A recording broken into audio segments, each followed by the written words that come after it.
कहेंगे कि हम प्रॉप्स के थ्रू इनपुट पास कर रहे हैं, ठीक है।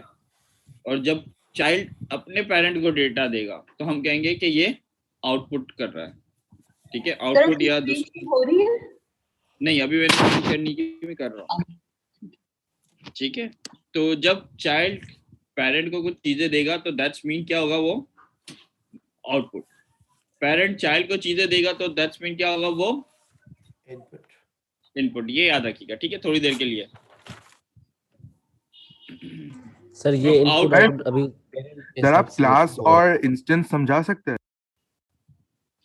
अभी इस केस में अभी अगर रुक जाए तो थोड़ा बेहतर है, क्योंकि अभी हम प्रॉप्स और ये कर रहे हैं। हाँ, कोशिश करता हूँ कि मैं आज की डेट में वो भी आपको क्लियर कर दूं थोड़ा सा।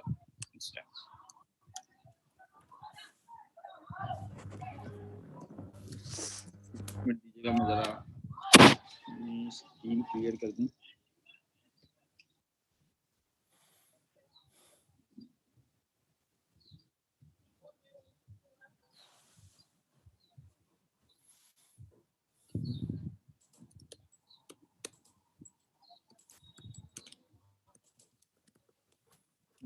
चलिए मैं अपनी स्क्रीन शेयर करने लगा हूँ आप लोगों से।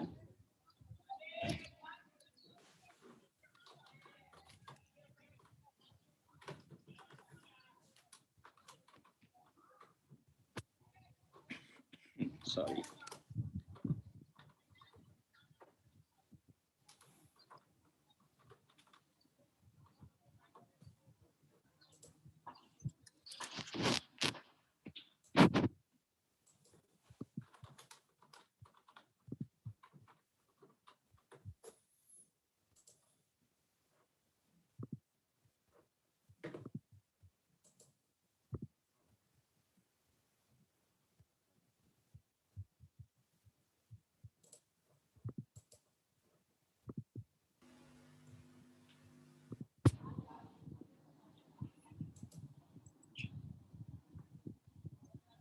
तो सबको स्क्रीन नजर आ रही है मेरी अब, होपफुली?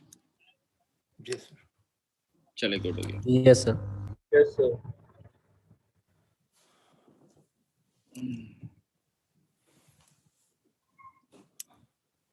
ये वाला तो सबको याद है ना, हमने बनाया था साथ ही, ठीक है। अब इसके साथ ही प्ले करके देखते हैं। चलें, कैसे पता चलेगा कौन सा पेरेंट है कौन सा चाइल्ड है? सबसे पहले हमें कहाँ जाना चाहिए? सोर्स के इंडेक्स के अंदर। सही। अब यहाँ से हमें पता चला हमारा पेरेंट यानी रूट कंपोनेंट हमारा ही है। चलें ठीक है, अब इस कंपोनेंट पे चलते हैं। यहाँ पे ये दो चीजें यूज हो रही हैं, ये तो रूट कंपोनेंट है और उसके अंदर हमने चाइल्ड कंपोनेंट यूज किया हुआ। अब हमें ये करना है कि हमें चाइल्ड कंपोनेंट को डेटा देना है और चाइल्ड कंपोनेंट से डेटा लेना है।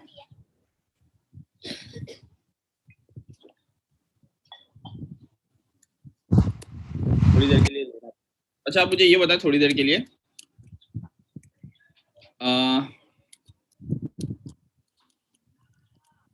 जो हम चाइल्ड को डेटा दे रहे हैं, लास्ट क्लास में हमने कोई एप्लीकेशन बनाई थी, शायद काउंटर एप्लीकेशन बनाई थी ना?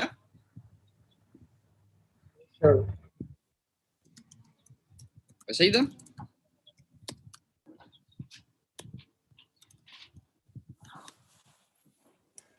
सर टू डू ऐप बनाई थी। हमने टू डू ऐप बनाई थी, ठीक है जी सर। अच्छा चले, मुझे ये बता, मैं टू डू ऐप को लेके चल लेता हूँ।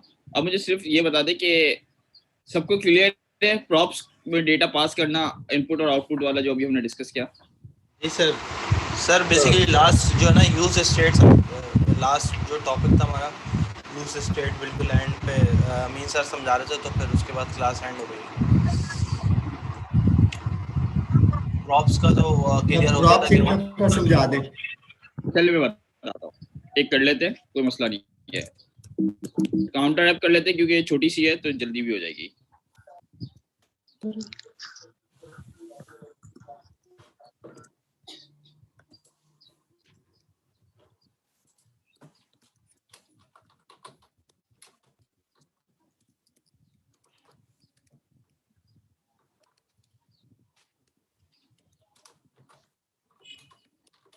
सही है।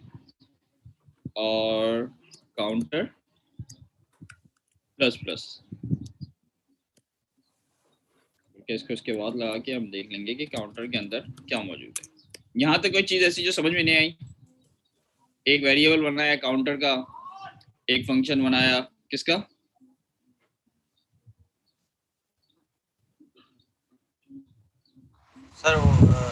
सर इसके लिए बटन बनाएंगे अभी काउंट के?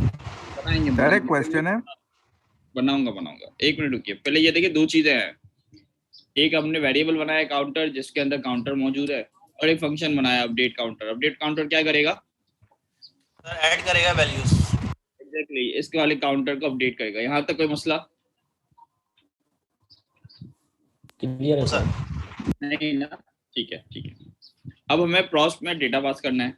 तो प्रॉप्स तो आप लोगों को पता है कि हम लोग HTML में प्रॉप्स किस तरह यूज करते हैं। अब मैं यहाँ पे लिख देता हूँ काउंटर, बल्कि लिख देता हूँ माई काउंट, ताकि आपको पता चले कि यहाँ पे कीवर्ड कोई भी हो सकता है, और वेरिएबल हम क्या देंगे यहाँ पे? काउंटर। यहाँ तक कोई मसला ऐसा जो समझ में ना आया हो?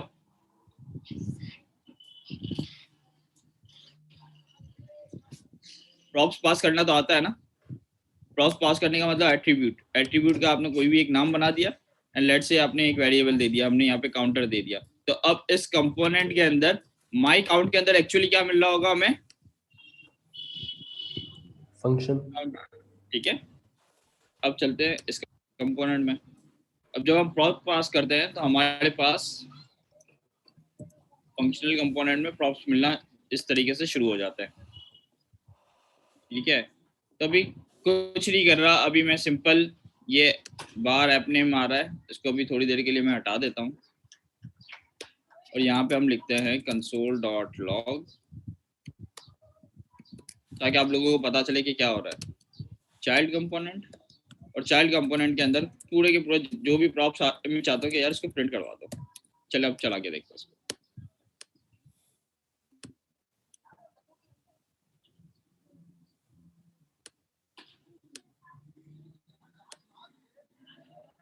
अच्छा जी, ये देखिए, ये तो पुराने जो चल रहे थे वो चल रहे हैं, इसको मैं क्लियर करके देता हूं। ये देखिए, चाइल्ड ऐप के अंदर क्या आ गया? जो हमने पास किया था प्रॉप, वो आ गया। माई काउंट के अंदर क्या आ गया? काउंटर आ गया। काउंटर की वैल्यू, काउंटर में हमारे पास इनिशियली वैल्यू 0 आ गया। सही है, यहाँ तक समझ में आया? सही है। अब डेफिनेटली जब मुझे इस काउंटर को शो करवाना तो मैं सिंपल सा करूंगा, प्रॉप्स ऑब्जेक्ट है तो मुझे पता है कि माई काउंट। लेट्स सी, अब बनाना एक बटन भी बना लेते हैं भाई। BUTTON button update count. ठीक है, अभी वैसे तो हम बना सकते हैं कि इंक्रीमेंट काउंट और डिक्रीमेंट काउंट, लेकिन अभी एक ही बना रहा हूँ ताकि अभी सिर्फ एक बना लूँ तो आपको समझ में आ जाएगा हो क्या था। अब मुझे ये बताएं काउंटर कहाँ पे मौजूद है? सर चाइल्ड में नहीं, पेरेंट में मौजूद है ना एक्चुअली। अगर आप गौर करें, यस, ऐप के अंदर एक्चुअल काउंटर मौजूद है, और चाइल्ड के अंदर तो हम उसको सिर्फ शो कर रहे हैं, ऐसा है? जी सर, सॉरी, पेरेंट में चाइल्ड में तो जा रहा है वो। जा रहा है। ठीक है, अच्छा। अब मुझे ये बताएं कि अगर मैं ये वाला बटन यहाँ पे, तो प्रॉप में वैल्यू आ रही है, तो इस प्रॉप की वैल्यू को तो मैं अपडेट कर ही नहीं सकता क्योंकि ये आई ऊपर से रही है, पेरेंट से। तो अगर मैं फंक्शन यहाँ पे बना दूं, लाइक लेट्स सी, अगर आप कहते हैं कि function ABC props dot my count +1, let's say, क्या लगता है कि क्या ये सही तरीका है?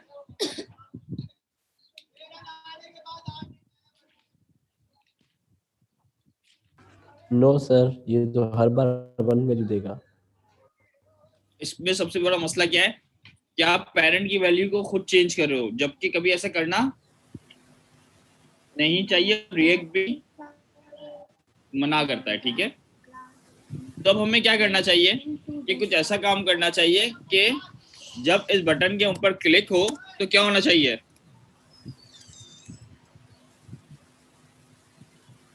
तो सर पेरेंट का अकाउंट कौन होना चाहिए ना? ऐसा ही है। चलें अब वापस आते हैं पेरेंट के ऊपर थोड़ी देर के लिए।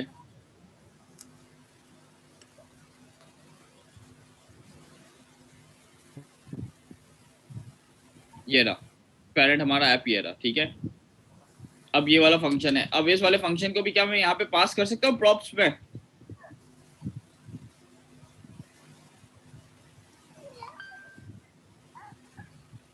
कर सकता हूँ या नहीं कर सकता? कर सकता हूँ ना।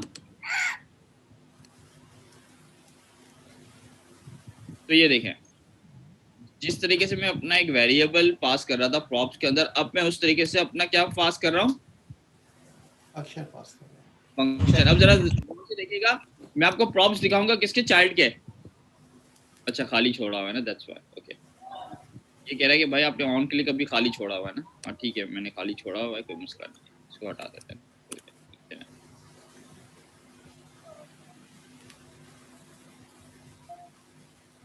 ये देखें, अब मुझे क्या मिलना शुरू हो गया फू के अंदर? फंक्शन। क्या हमने फंक्शन कॉल किया या हमने पास किया? पास करा है, जी पास किया है। पास किया है। अगर मैं कहूँ मुझे फंक्शन कॉल करना है तो अब कैसे कॉल करूं? अगर मैं ये वाला फंक्शन यहाँ पे कॉल कर दूंगा तो क्या होगा?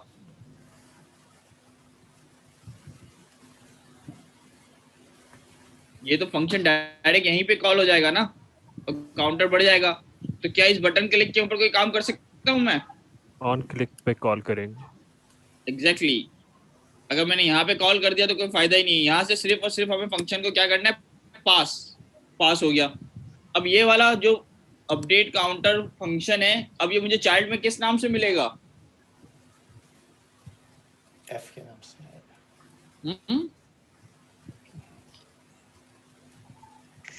props.foo।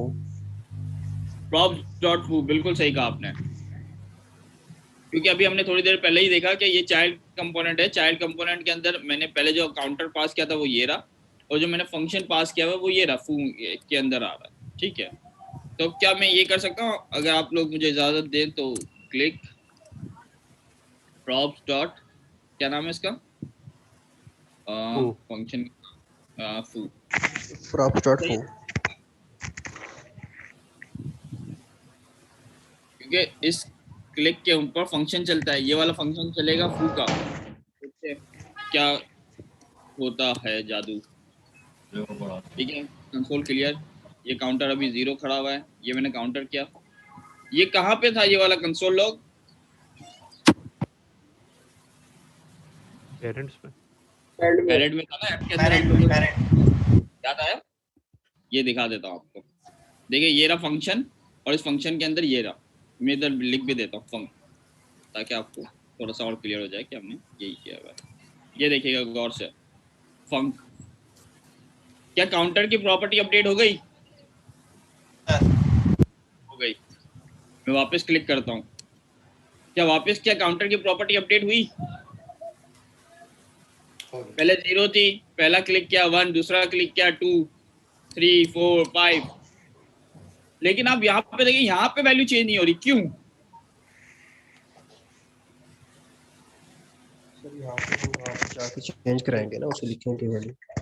कैसे चेंज कराऊं? ये तो सेव नहीं करवाया हुआ स्टेट में। डेट नहीं अपडेट हो रही।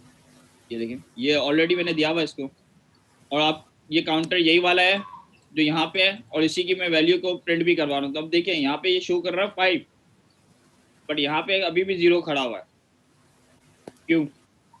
मैं क्रॉस पास नहीं करा हुआ जरा पे सुरत से। नहीं, पास नहीं किया हुआ है। ऑन क्लिक में पास नहीं किया। नहीं, ऑन क्लिक में तो क्यों पास करूंगा?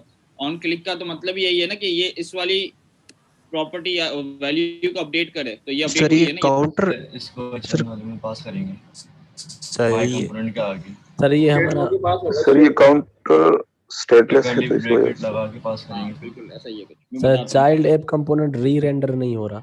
हाँ, अब देखिए मैं आपको एक बात बताता हूँ, ये एक अच्छा सवाल है कि वो री रेंडर नहीं हो रहा। री रेंडर क्यों नहीं हो रहा, ये मैं समझाने की कोशिश करता हूँ। देखिए जब हम रिएक्ट में काम करते हैं ना, रिएक्ट कहता है कि अगर मेरी यूआई को अपडेट करना है, अभी देखिए जावास्क्रिप्ट अपडेट हो रही है इसकी, ये जावास्क्रिप्ट अपडेट हो रही है ना, वेरिएबल अपडेट हो रहा है ना इसका, लेकिन रिएक्ट को पता नहीं चल रहा कि अब मुझे क्या करना है।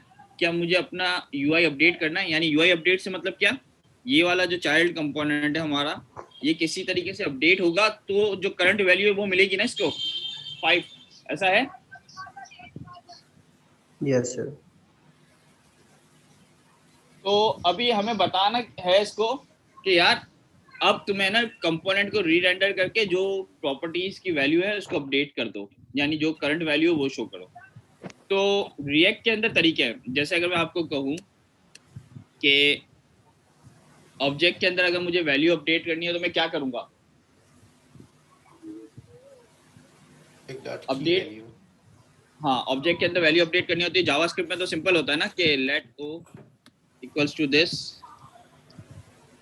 एंड ओ के अंदर कोई वैल्यू अपडेट करनी हो या ऐड करनी हो तो सिंपल है। जावास्क्रिप्ट के अंदर तो ठीक है, समझ में आती है बात, लेकिन रिएक्ट के अंदर अगर मुझे ऐसा कोई काम करना है ना तो मुझे रिएक्ट के अंदर इसको बताना भी पड़ेगा अगर ज़रूरत है कि यार मैंने अब चेंज कर लिया अपने आप को, अब मैंने अपने आप को चेंज कर लिया, अब आप भी अपनी वैल्यू को अपडेट करो।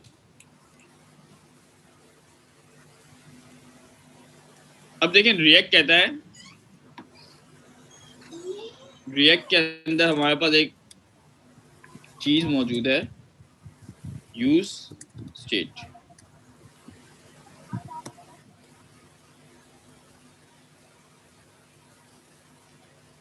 ठीक है, स्टेट मैंने हमने याद है आप लोगों को कि हमने एक बात कही थी, कौन से दो कंपोनेंट होते हैं?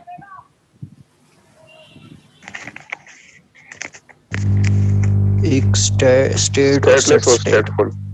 एक स्टेटलेस होता है और एक स्टेट फुल होता है। अच्छा अब बताएं मुझे, ये मेरे पेरेंट और चाइल्ड, इन दोनों में से स्टेट फुल कौन सा है?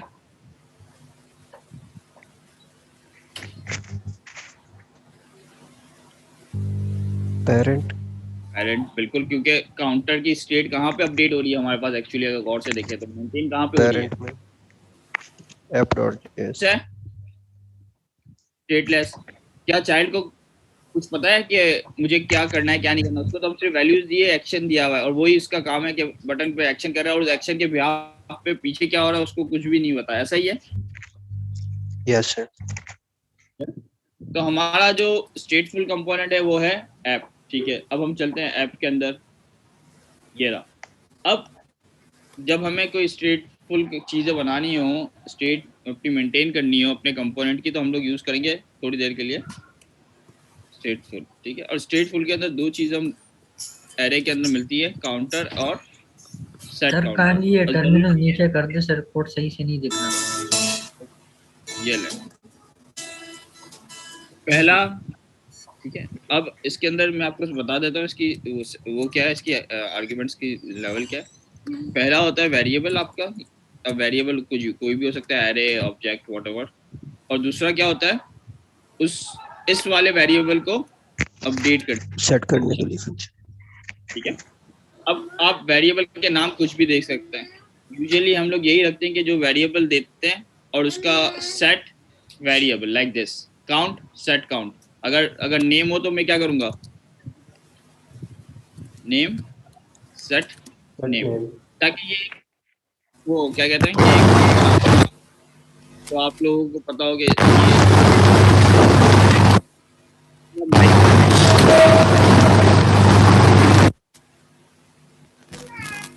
बहुत शोर आ रहा है सर। हाँ वही देख रहा था मैं अभी, माइक किसका बंद कर रखा है। तो ये इसका तरीका है। अब यूज स्टेट के अंदर हम इनिशियल वैल्यू भी दे सकते हैं। ठीक है, अगर मैं यहाँ पे दे दूँ 0 तो 0 भी चलेगा। अब काउंट के अंदर ऑटोमेटिक क्या आ जाएगा, 0 आ जाएगा। अब जरा गौर से देखिए, अब ये वाला, ये जहाँ पे 0 थी यहाँ पे ऑब्जेक्ट भी पास कर सकते हैं ना कोई?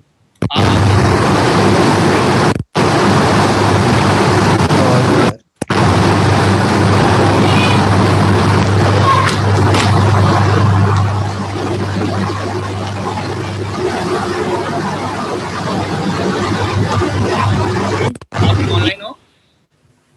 सर आवाज नहीं आ रही। अमीन आप ऑनलाइन हो?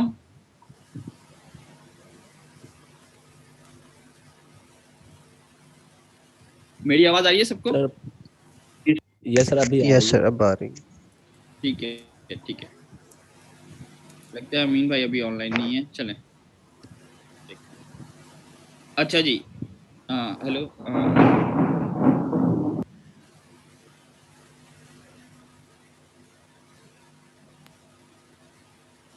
अच्छा जी, तो अब इस काउंटर का नाम हमने काउंटर कर दिया, तो अब इस वाले वेरिएबल की हमें जरूरत नहीं है। हाँ, आप ये कह रहे, किसी ने पूछा था कि क्या यहाँ पे हम ऑब्जेक्ट पास कर सकते हैं? बिल्कुल कर सकते हैं। ये डेटा टाइप कुछ भी हो सकती है, क्योंकि इस वेरिएबल के अंदर हम कुछ भी सेव करवा सकते हैं, number, array, object, Boolean, whatever, जो आपका दिल करे, ठीक है। लेकिन अब जब ये काउंटर इस तरीके से है, तो इसको अपडेट करने का तरीका इस तरीके से नहीं होगा। फिर किससे, हमें कौन से फंक्शन से अपडेट करना पड़ेगा? Set count. सेट काउंट से, ठीक है। हम कहते हैं सेट काउंट लाइक दिस। अब जरा कुछ भी नहीं किया, अब जरा चेक करते हैं सही चल रहा नहीं चल रहा। अच्छा जी, कहाँ पे क्या हुआ? अच्छा, अपडेट काउंट।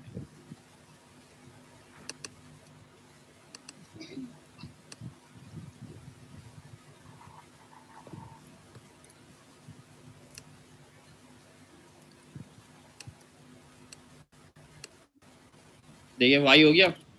अब इसको सही करते हैं। पहले चेक कर रहा था कि क्या प्रॉब्लम चल रही है, कोई प्रॉब्लम नहीं है। अब इसको सही करते हैं। पहले हम कहते हैं let C equals to this counter plus plus, इसको अपडेट कर देते हैं सी से। लेट सी,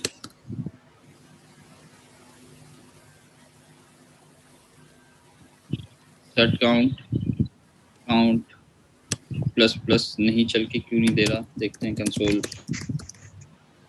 आ रहा है सी के अंदर क्या मिलता है। ये अपडेट क्यों नहीं कर रहा है इसको?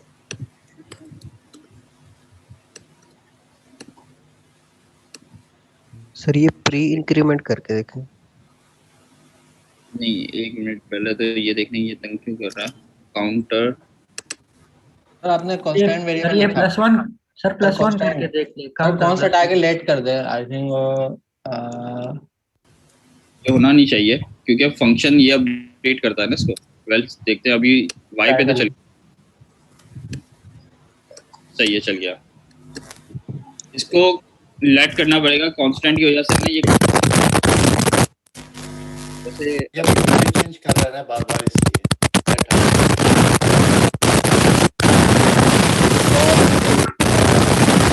शोर आ रहा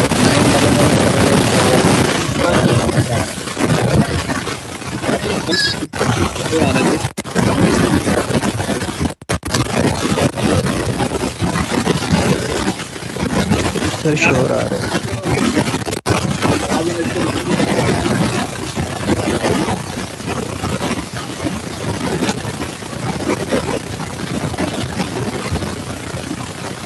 जरा देखना, कोड आई थिंक ये 9911 में से आ रहा है। जी सर ऐसा ही है। सही है सर ना? मैं मेल कॉल कर दूं, ठीक है। मैंने आपको होस्ट बना दिया, ठीक है। एक मिनट दीजिएगा। जी। अब देखिएगा, असल में मसला ये हो रहा था कि ये था कांस्टेंट, ठीक है। सर मैं कर देता हूँ, बार बार आएगा। माइक सर नहीं कर माइक खराब है, फिर मीटिंग कर दे। ओपन करके रख देते हैं। अच्छा, अब ये देखिए गौर से दोस्त, मसला क्या था? कांस्टेंट था और काउंटर था, ठीक है। और हम यहाँ कर रहे थे काउंटर प्लस प्लस, याद है? तो काउंटर प्लस प्लस क्या करता है? इंक्रीमेंट, पोस्ट इंक्रीमेंट तो करता है, लेकिन वेरिएबल को अपडेट भी करता है, याद है? Yes sir. हाँ, तो क्या कांस्टेंट का वेरिएबल कभी अपडेट होता है? No sir. No sir. नहीं होता ना, तो ये प्रॉब्लम थी जिसकी वजह से ये एरर दे रहा था, ठीक है। अब देखिएगा आप 1, ये वाला सेट अपडेट चला। जैसे ही अपडेट चला, इसने इसकी इस एप्लीकेशन की यानी पेरेंट कंपोनेंट की काउंटर की स्टेट को अपडेट किया। जैसे ही 1 हुआ तो ये वाला रीरेंडर हुआ, और रीरेंडर होने के बाद वापस से काउंटर 1 हो गया। अब देखिए मैं जब कर रहा हूँ ना, तब ये देखें ऑटोमेटिक ये अपडेट होना स्टार्ट हो गया। अब मुझे बताएं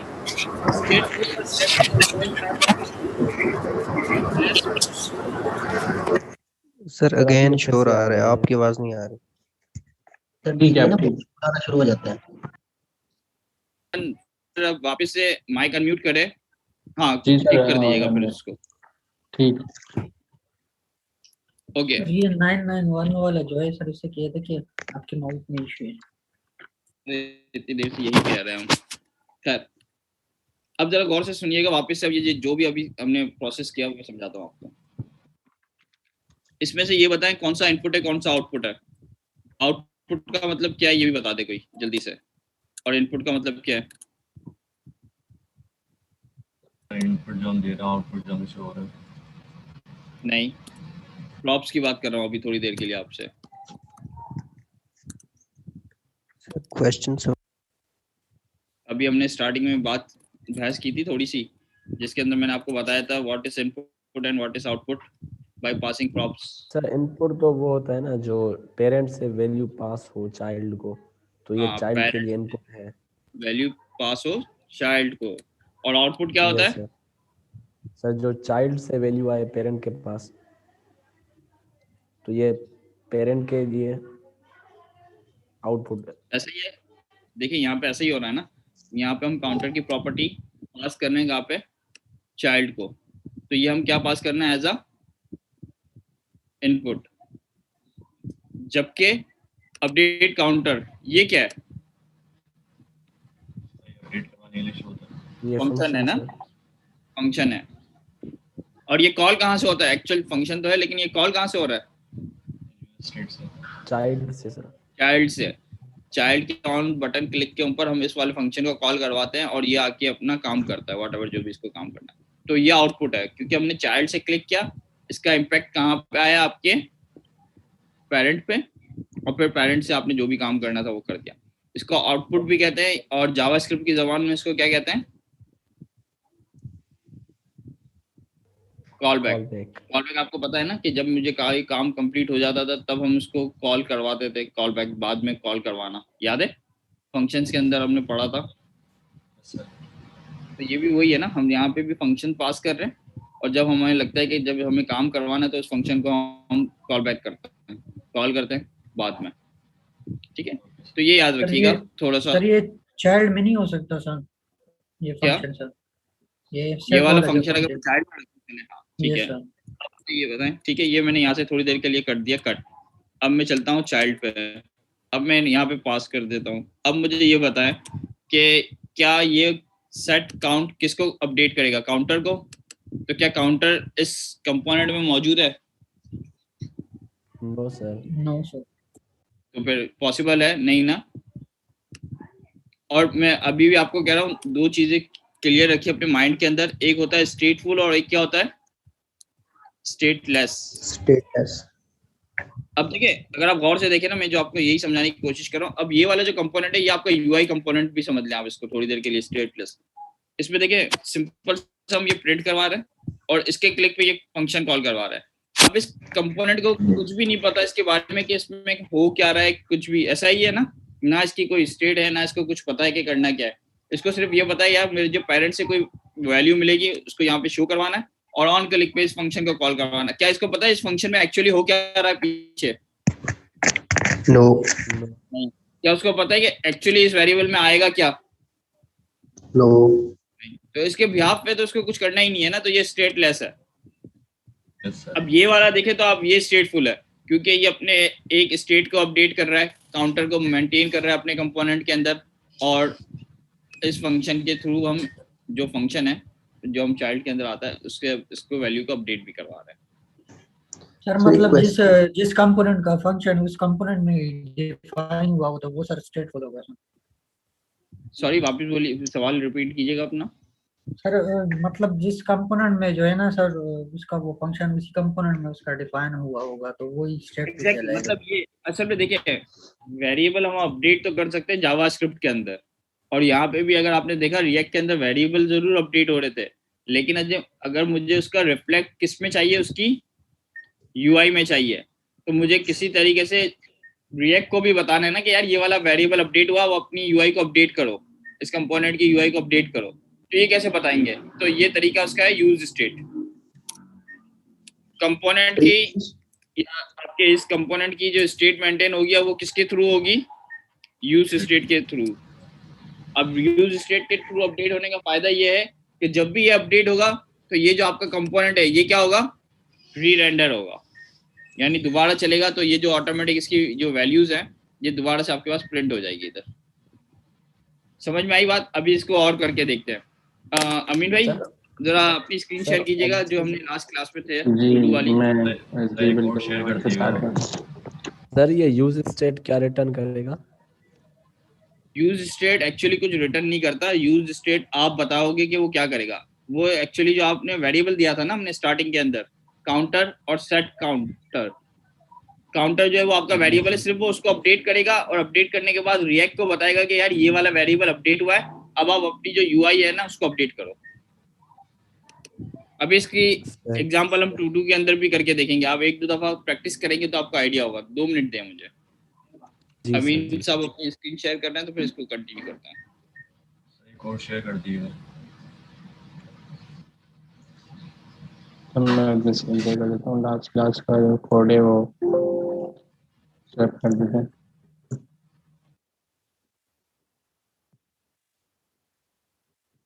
क्लास कंपोनेंट आप लोगों ने देख लिया था, इसको भी मैं डिलीट कर देता हूँ सारी चीज़ें।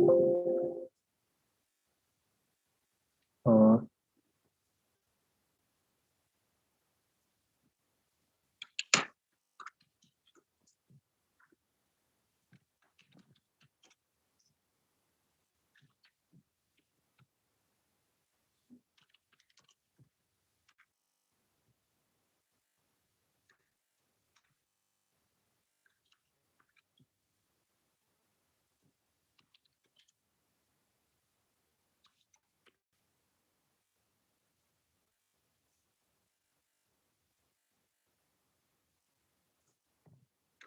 तो लास्ट क्लास में हम लोगों ने एक छोटी सी टू डू ऐप बनाई थी क्लास कंपोनेंट से और फंक्शन कंपोनेंट से भी। तो आप लोगों ने उसमें खुद से क्या क्या एफर्ट्स करी, मतलब उसमें डिलीट का बटन ऐड करा, उसमें अपडेट करी, और क्या अभी तक की आपकी प्रोग्रेस है ये मुझे बताएं।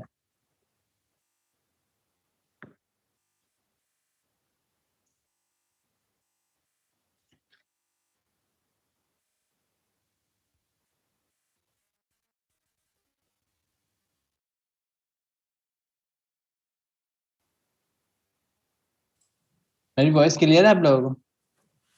यस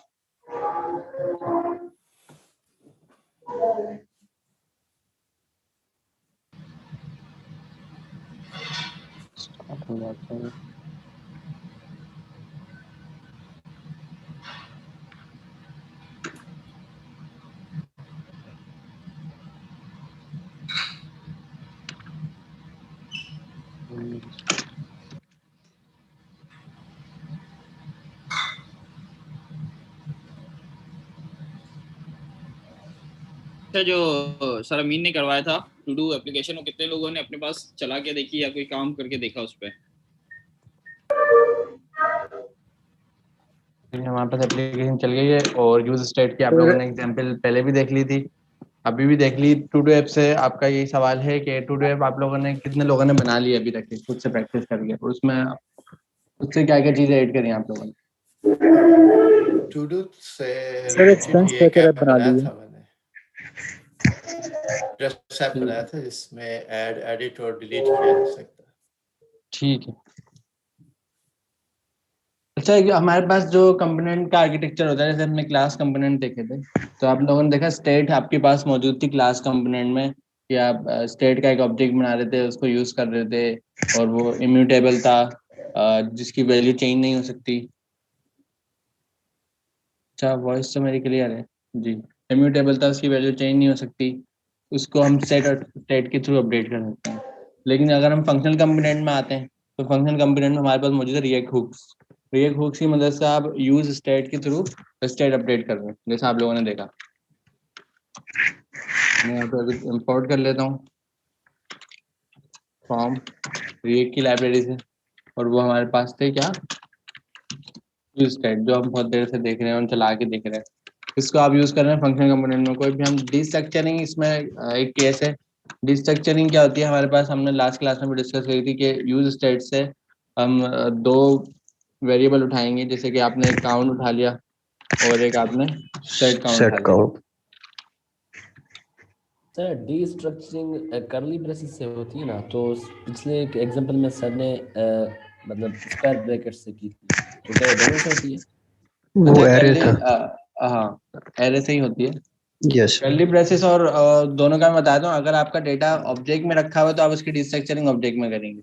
अगर आपका डेटा एरे में रखा हुआ है और तो आप उसकी डिस्ट्रक्चरिंग एरे में करेंगे। मतलब डेटा की जो भी टाइप होगी उसके हिसाब से डिस्ट्रक्चरिंग आप करेंगे। अगर टाइप का ख्याल न रखें तो एरर आएगा या चल जाएगा? नहीं, एरर आएगा।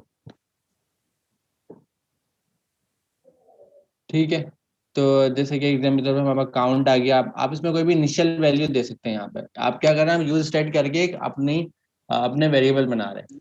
यहाँ पे एग्जाम्पल के तौर पर सेट स्टेट भी आपने अपना क्रिएट कर लिया और आपने एक स्टेट भी क्रिएट कर लिया। अब यहाँ पे कोई इनिशियल वैल्यू आप असाइन कर सकते हैं। इंटीजर आपने बता दिया, 0 अभी हमने देखा।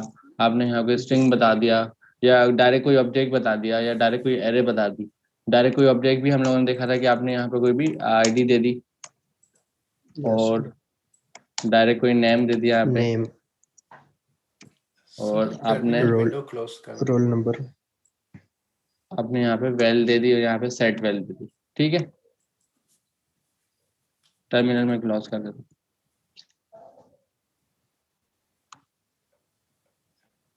स्क्रीन पे नीचे आ गया जी।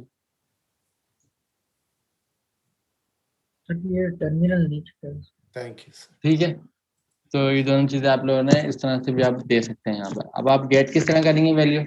अब यहाँ पे कर्ली ब्रेसेस लगाते हैं, वेल लिखेंगे। वेल में आपको पता है डेटा मेरे पास आईडी में रखा हुआ है। आपने यहाँ से आईडी गेट कर ली, तो ये देखें आईडी आपके पास आ गई। आप पूरा कंप्लीट डेटा यहाँ से इजीली गेट कर लेंगे। एग्जाम्पल के तौर पर आपने वेल डॉट नेम, ठीक है, नेम हमने कोई स्ट्रिंग दे देते हैं, तो नेम भी आ गया, आईडी भी आ गई। तो यहाँ से आप गेट कर सकते हैं। सेट आप लोगों के पास सेट करने का ऑप्शन क्या है कि आप कहीं से इनपुट लें और इनपुट लेके ये सेट वेल कॉल करें। सेट वेल भी हम एक छोटा सा बना के देखते हैं, फिर आगे बढ़ते हैं। या एक काम करते हैं, काउंटर की एग्जाम्पल को ही आगे लेके चलते हैं। पहले मैं आप लोगों को दिखाया दूँ कि मल्टी वैल्यू किस तरह से सेट हो सकती है इसमें। एक मैं बटन बना देता हूँ।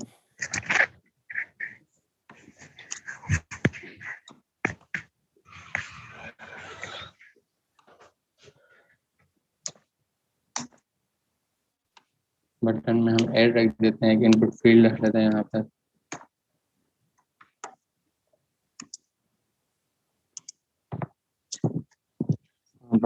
टाइप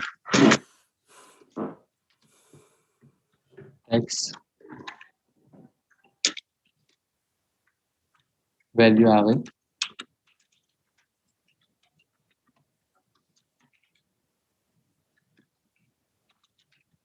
ठीक है, और एक और बटन बनाते हैं यहाँ पे, इसको हम बनाते हैं यूजर नेम।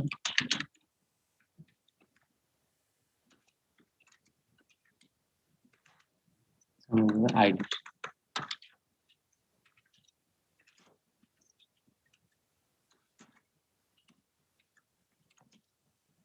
अभी मैं कोई टू डू नहीं बना रहा, मैं सिर्फ आपको डेटा अपडेट करके दिखा रहा हूँ।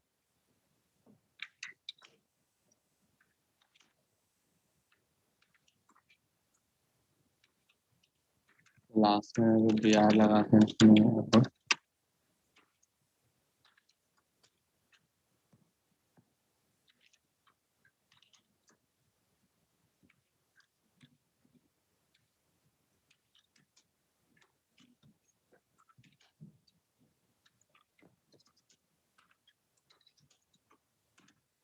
ये आपके पास इस तरह से बटन भी आ गया और डेटा।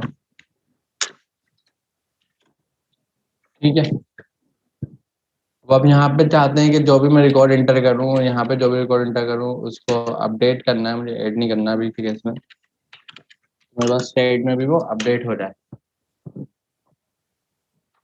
दोनों चीजें मेरे पास स्टेट में अपडेट हो जाए। आप क्या करेंगे, कोई ना कोई बटन पे फंक्शन लगाएंगे, सही है। ऑन क्लिक लगाएंगे और उस ऑन क्लिक को हम लगाते हैं यहाँ पे, कुछ भी कॉल कर लेते हैं हमारे पास।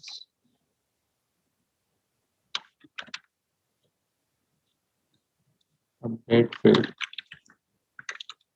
और यहाँ एक अपडेट फील्ड के नाम से एक मेथड बना लेते हैं।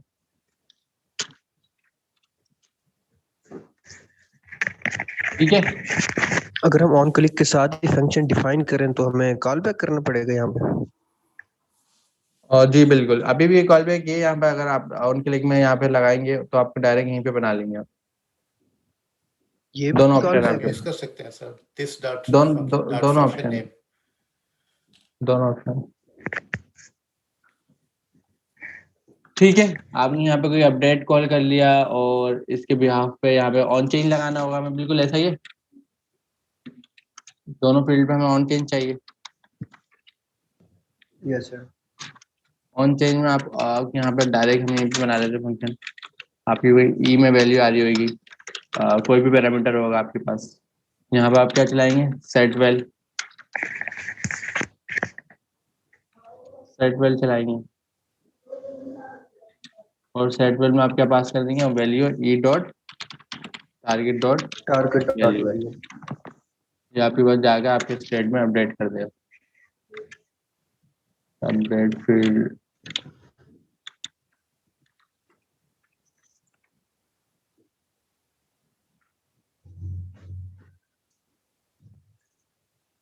ये अपडेट फील्ड हमारे पास क्यों नहीं चला। Sir this dot update field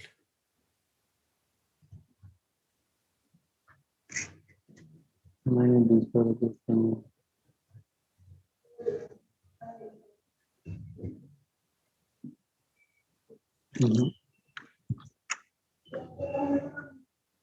मैंने करना तो चाहिए था, डिस्कस नहीं आ रहा, किसमें होता सर फंक्शनल कंपोनेंट में दिस नहीं होगा। ये तो मेरे डिस्कस नहीं होता।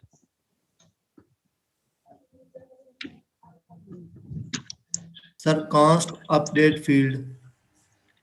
अच्छा हाँ सही है, मैं अपडेट फील्ड तो बनाया नहीं यहाँ पर, लेकिन कॉस्ट ठीक, अब सही है।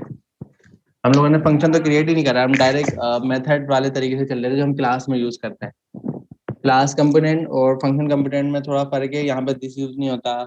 और यहाँ पे आप जो भी फंक्शन बनाते हैं, आपने देखा होगा कि आप क्लास कंपोनेंट में फंक्शन बनाते हैं तो आपको फंक्शन का कीवर्ड नहीं बनाना होता क्योंकि आप मेथड बना रहे होते हैं। यहाँ पे आपको उसको वेरिएबल बताना होता है क्योंकि आप उसको फंक्शन इस ऐप के अंदर डिफाइन कर रहे हैं। ठीक है, अपडेट आपके पास आ गया, अपडेट का बटन आ गया और ये भी चल गया, सारी चीज़ें चल गई। अब सबसे पहले मैं इस नेम को अपडेट करता हूँ, नेम तो मेरे पास अपडेट हो रहा है, नेम की मेरी वैल्यू मेरे पास अपडेट हो रही है। इसी तरह अपडेट कर लेते हैं आईडी, आईडी में भी सेम सिनेरियो होगा, यही वाला फंक्शन आप पास कर देंगे ऑन चेंज का। सर ऑन चेंज का फंक्शन बना लेना अलग। जी मैं आगे अलग ही बना के दिखाऊंगा, पहले डायरेक्ट चला के दिखा रहा हूँ। ठीक है, तो आपके पास तरह आईडी में भी आपने अभी अब एक चीज देखें, आपने ये अपडेट करा और आपने ये भी अपडेट कर दिया। अब मैं इसका स्टेट आपको दिखाया दूं, हम डायरेक्ट ई पास कर रहे हैं, हमें वैल्यू पास करनी है। डायरेक्ट हम ई पास कर रहे हैं, हमें इसमें वैल्यू पास करनी है। वैल्यू किस फॉर्म में रखी हुई है, ऑब्जेक्ट में। अब आप यहाँ पे एक सिनेरियो देखें, ऑब्जेक्ट में वैल्यू रखी है, मेरा वैल्यू क्या है, नेम। नेम में मैं क्या पास कर रहा हूँ, ई डॉट टारगेट डॉट वैल्यू, सही है। और यहाँ पे वैल्यू किस में रखी हुई है, आईडी में। तो आईडी में मैं क्या पास कर रहा हूँ, आईडी ई डॉट टारगेट डॉट वैल्यू।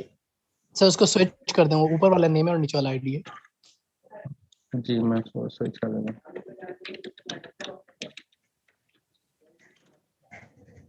अब यहाँ पे एक केस होगा, वो क्या होगा, अपडेट का। जब आपने देखा होगा आप स्टेट अपडेट करते थे क्लास में, तो वहां पर आपके पास इम्यूटेबल होता था सारा। तो आप जिस स्टेट की आईडी को की को सेट स्टेट करते थे, सिर्फ वही अपडेट होती थी। यहाँ पे ऐसा केस नहीं है, यहाँ पे आप डिस्ट्रक्चरिंग करके ला रहे हैं पूरा डेटा और खुद से अपना एक यहाँ पे डेटा सेट क्रिएट कर रहे हैं। अब ये क्या करेगा, ये आपकी आईडी अपडेट करेगा तो ये नेम को भूल जाएगा, जब नेम अपडेट करेगा तो आईडी को भूल जाएगा। दोनों को हमने अलग अलग भी करा है। अब ये देखें आईडी जो है ब्लैंक हो गई, ऐसा ही है। Yes sir. देखें वैल्यू आईडी की ब्लैंक हो गई, और आपने जब आईडी लिखी तो आपका नेम ब्लैंक हो गया। तो इस कन्वेंशन को हम कैसे सेट करेंगे, स्प्रेड ऑपरेटर। रेस्ट उस कर्ली पैरामीटर ब्रेस की समझ नहीं आई सर।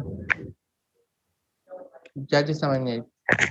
सर ये सेट वेल जो फंक्शन आपने इसमें किया हुआ है ऑन चेंज में, इसके बाहर सर ये कर्ली ब्रेसेस क्यों लगाया सर? ये वाले कर्ली ब्रेसेस पूछ रहे हैं आप? नहीं ये बाहर वाले सर, इससे ये हाँ ये वाले ये मैंने एक यहाँ पे एरो फंक्शन बनाया है कि ऑन चेंज के ऊपर आप कोई फंक्शन पास करते हैं तो डायरेक्ट मैंने यहीं पे पास कर दिया फंक्शन। मैंने अलग से नहीं बनाया, जिस तरह ये बटन पे हमने अलग बनाया है, वहां पर मैंने क्या करा है कि अलग से आपको फंक्शन पास करके दे दिया, डायरेक्ट यहीं बना दिया मैंने। सही है। अब फंक्शन में हमारे पास क्या होता है, कोई ना कोई वैल्यू आप कर रहे होते हैं। देखेंगे फंक्शन है आपके पास, ये फंक्शन सर। है तो ये तो सिंगल लाइन है ना, इसमें तो ब्रेस की सर नीड नहीं सर है। आपकी आवाज थोड़ी स्लो आ रही है। सर ये सिंगल लाइन फंक्शन है ना, इसमें तो ब्रेस की सर नीड नहीं है। आप उसमें ऑब्जेक्ट पास कर रहे हैं ना, एक नेम और टारगेट वैल्यू। सर वो तो अंदर अपडेट कर रहे हैं ना नेम वो।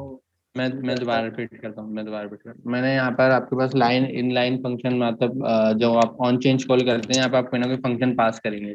मैंने डायरेक्ट यहीं पे आपको एरो फंक्शन बना दिया, ये बना हुआ है, ठीक है। अब इस फंक्शन में मुझे क्या करना था, मुझे यहाँ पर सेट वेल कॉल करना था। सेट वेल को कोई डेटा पास करना था, मैंने उसको डेटा पास करा ऑब्जेक्ट में नेम उसकी की थी और वैल्यू उसकी जो भी मेरे पास पैरामीटर से टारगेट वैल्यू आ रही है, मतलब जो भी इनपुट की फील्ड ओवरराइट हो रही है, वो यहाँ पर हमने पास कर दी। इसी तरह हमने नीचे वाले केस में करा। अब ऑब्जेक्ट के केस में क्या होता है कि आप ऑब्जेक्ट सेट कर रहे हैं, आप ऑब्जेक्ट की आईडी सेट कर रहे हैं, तो ये क्या करेगा कि ऑब्जेक्ट का नेम जो है वो सेट नहीं करेगा, बल्कि नेम की फील्ड को मिटा देगा। अब मैं आपको कंसोल करके दिखाता हूँ।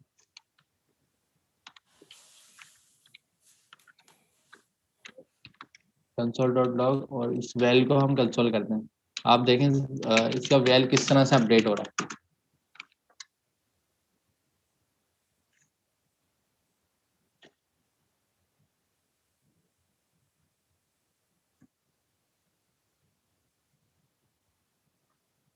तो देखिए ऑब्जेक्ट आया आपके पास, ऑब्जेक्ट में आईडी और नेम है। जब आपने यहाँ पर आईडी अपडेट करी और नेम अपडेट करा, तो देखें इसने क्या करा, आईडी वाला की ही इग्नोर कर दी, वो है ही नहीं इसमें अपडेट, क्योंकि वो अपडेट में मौजूद है। जब आपने आईडी करी तो उसने नेम हटा दिया, जब आप नेम करेंगे तो उसने आईडी हटा दी। तो इस तरह की सिनेरियो को डील करने के लिए आप क्या करेंगे, आपके पास आएगा स्प्रेड ऑपरेटर, और स्प्रेड ऑपरेटर में आप क्या करेंगे, आपको प्रीवियस यहाँ से कुछ डेटा लेंगे और उसके बाद आप ऑब्जेक्ट बनाएंगे।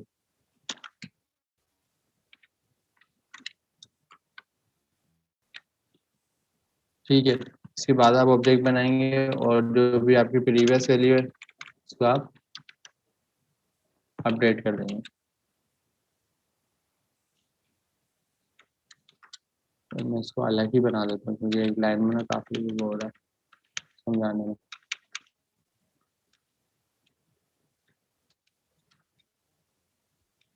ऑन चेंज को बिल्कुल अलग बना दें,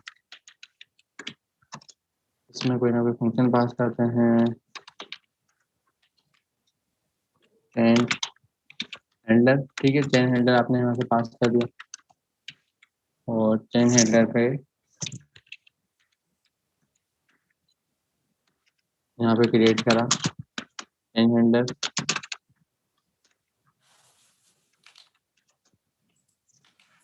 अब ठीक है, यहाँ पे सबसे पहले ई गेट कर लेते हैं और कंसोल कर लेते हैं ई co dot target dot value.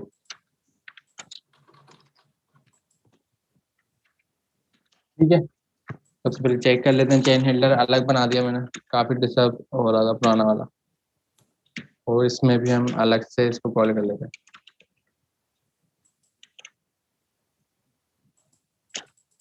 अब ठीक है, ऑन चेंज पे आपने चेन हैंडलर बना दिया। और दोनों चेन हैंडलर पे एक ही आपने बनाया, क्योंकि दोनों का एक ही काम है। और आपने यहाँ पे e dot target dot value ले लिया, और साथ में आप इसमें ले लेंगे e dot target dot value और e dot target dot name, दोनों हम एक साथ ऐड कर लेते हैं। कंसोल चेक करते हैं, दोनों चीज़ें आ रही होंगी हमारे पास।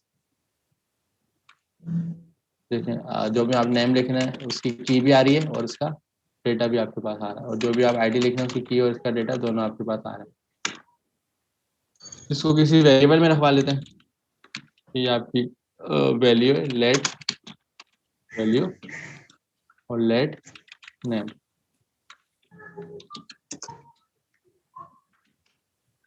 आपने दोनों चीजें गेट कर ली। तो ये दोनों चीजें गेट कर ली, इसको डायनामिक बना रहे हैं हम। अब क्या जी, करेंगे, जी। हमें सेट वेल कॉल करना था। सेट वेल आपने कॉल करा, इसमें आपको ऑब्जेक्ट पास करना है। ऑब्जेक्ट में आपने क्या पास करना है, एक तो नेम पास करना है और नेम जो आपकी की है और वैल्यू। तो यहाँ पे आप इसको इस तरह से ब्रैकेट बना के बता देंगे और आपके पास वैल्यू क्या है, आपके पास वैल्यू। तो वैल्यू आप यहाँ पे इस तरह से बता देंगे, तो ये आपके पास डायनेमिक हो गया। अभी के केस में ये सिर्फ डायनेमिक हुआ है, लेकिन की इसके पास हर नेम को टाइम एरे एक ही में क्यों डायनेमिक। लिखा है? नेम को एरे में क्यों अच्छा, लिखा की है? हम पास कर रहे हैं ना, जब की को आप एज अ रेफरेंस पास कर रहे होते हैं तो आप इसको एरे में लिखना होता है। मैं आपको दिखा देता हूँ। देखें ये अपडेट हो गया, आईडी अपडेट हो गई, तो नेम मिस हो गया, नेम मिस हो गया तो आईडी अपडेट हो गई। इस चीज को कैसे संभालें आप?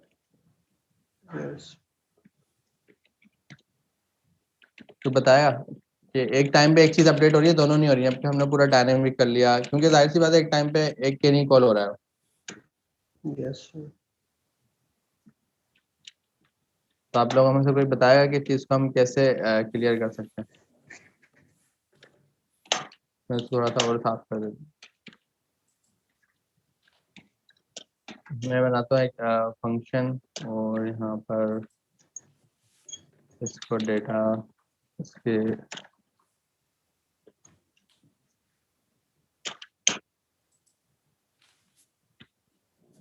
यहाँ पे लिखते हैं।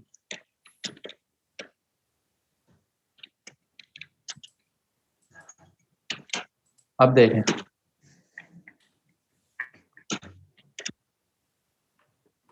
अब क्या आपने देखा कि आईडी अपडेट हो रही है और तो नेम मिस नहीं हो रहा। मैं नेम मिस हो रहा है तो आईडी अपडेट नहीं हो रही। सही है, मतलब वैल्यू आपकी रिटर्न हो गई, कुछ भी डेटा आपका इग्नोर नहीं कर रहा हो। किसकी मदद से? आपके पास स्प्रेड ऑपरेटर। मतलब आपने जो भी पुरानी प्रीवियस वैल्यू थी वो पहले आके अपडेट करवा दी यहाँ पर। अभी आपने नए से कुछ कन्वेंशन नहीं करी, आपने सबसे पहले क्या करा, पुरानी सारी प्रीवियस वैल्यू ली। अब सेट में भी ना आप देखें यहाँ पे ला सकते हैं अपने पास वो एरो फंक्शन ला सकते हैं। किस तरह से? यहाँ पे मैं डायरेक्ट वैल्यू पास कर रहा था अभी थोड़ी देर पहले। थोड़ी देर पहले हम क्या कर रहे थे, यहाँ पर डायरेक्ट वैल्यू पास कर रहे थे इस तरह से करके दिखा। आप डायरेक्ट यहाँ पे ऑब्जेक्ट पास कर रहे थे। आपके पास यहाँ पे ऑप्शन है, आप ऑब्जेक्ट के बजाय यहाँ पर डायरेक्ट एरो फंक्शन पास कर सकते हैं और एरो फंक्शन में आप रिटर्न कर दें जो भी आपकी वैल्यू है। रिटर्न हमें क्या करना है, हमें ऑब्जेक्ट रिटर्न करना है। अब आपने यहाँ से कोई भी पैरामीटर ले लिया, मैंने प्रीवियस का ले लिया ताकि वो समझ में आ जाए, और प्रीवियस को मैंने यहाँ पे as a spread operator use कर लिया। इसने क्या करा है, इसने ये करा है कि जो भी प्रीवियस आईडी और नेम थी दोनों को अपडेट करा है। मतलब पुराने में लाया और पुराने से ही रिप्लेस कर दिया। तो इससे क्या हुआ, आईडी और नेम दोनों अपडेट हो गए। फिर नेक्स्ट लाइन पे आपने कहा कि भाई मेरा जो नेम है उसको आप ओवरराइट कर दो, और किससे ओवरराइट करो, वैल्यू से। इसने इस लाइन में क्या करा, आईडी और नेम दोनों लाके अपडेट कर दिए। इस लाइन में क्या करा, सिर्फ नेम को अपडेट कर दिया। तो देखें आपके केस में क्या हुआ, आपका जो भी अगर प्रीवियस डेटा था वो आपका डिलीट नहीं हुआ, वो पहले आके अपडेट हो गया, उसके बाद आके। वरना आपको नॉर्मली क्या करना होता अगर ऐसा नहीं होता, ऐसा नहीं होता, प्लीज ये नहीं करें। अगर ऐसा नहीं होता तो आपको क्या करना होता, आपको यहाँ पे आके मैनुअली बार बार हैंडलिंग करनी होती। एनोटेशन नहीं बनाया प्लीज। मैनुअली हैंडलिंग किस तरह करनी होती है, आपको यहाँ पे ऑब्जेक्ट बताना होता है, फिर आपको यहाँ पे आईडी बतानी होती, फिर आप बोलते हैं कि मुझे सबसे पहले पुरानी आईडी अपडेट करनी है, आप बोलते हैं वेल डॉट आईडी। फिर आप नीचे आते हैं, आप कहते हैं कि नेम मेरे पास जो भी है उसकी वैल्यू आप अपडेट करो। ऐसा ही करना होता।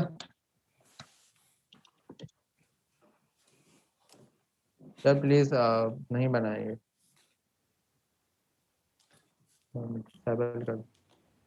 Hello sir. यस जी जावास्क्रिप्ट के असाइनमेंट की कोई लास्ट डेट शेड्यूल हुई है? नहीं, लास्ट डेट शेड्यूल नहीं हुई है, आप लोग बना लें अभी, क्योंकि अभी कोई रिएक्ट का एग्जाम नहीं आया जब तक आप लोगों को टाइम है। अच्छा फिर भी कब तक जो है वो हम जहन में रखेंगे, कितना टाइम है हमारे पास? टाइम ये समझ लें जब जैसे रिएक्ट आपकी एंड होगी उससे पहले पहले आपको करना है, क्योंकि फिर रिएक्ट की चीज़ें आ जाएंगी सारी। तो ये समझ लें अभी लास्ट ये वीक समझ लें, सिर्फ ये वीक लास्ट होगा आपका, फिर रिएक्ट की सारी चीज़ें आ जाएंगी, फिर आपको खुद टाइम नहीं मिलेगा।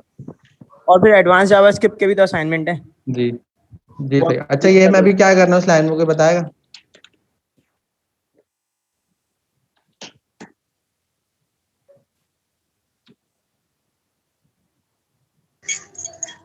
देखिए क्या हुआ है।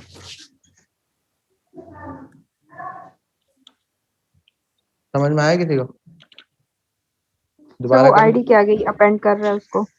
जब जैसे जो भी हमारी कर आईडी है रहा 1 2 3, तो हमारे पास नेम है यूजर नेम 1 2 3 और आईडी है हमारे पास, यूजर नेम है अमीन और आईडी है 1 2 3। तो देखें जब मैंने आईडी लिखी तो उसने यूजर नेम मिटा दिया, लेकिन जब मैंने यूजर नेम लिखा तो देखें वो आईडी नहीं मिटा रहा, क्योंकि मैंने क्या करा यहाँ पे आईडी को लोकली अपडेट कर दिया। अब मैं यहाँ पे क्या करूँ, मैं नेम को भी अपडेट करूँ कि इसका जो नेम है उस पर आप जाओ, उसके बाद आप जाके वेल डॉट नेम को अपडेट कर दो। सही है। अब क्या हुआ,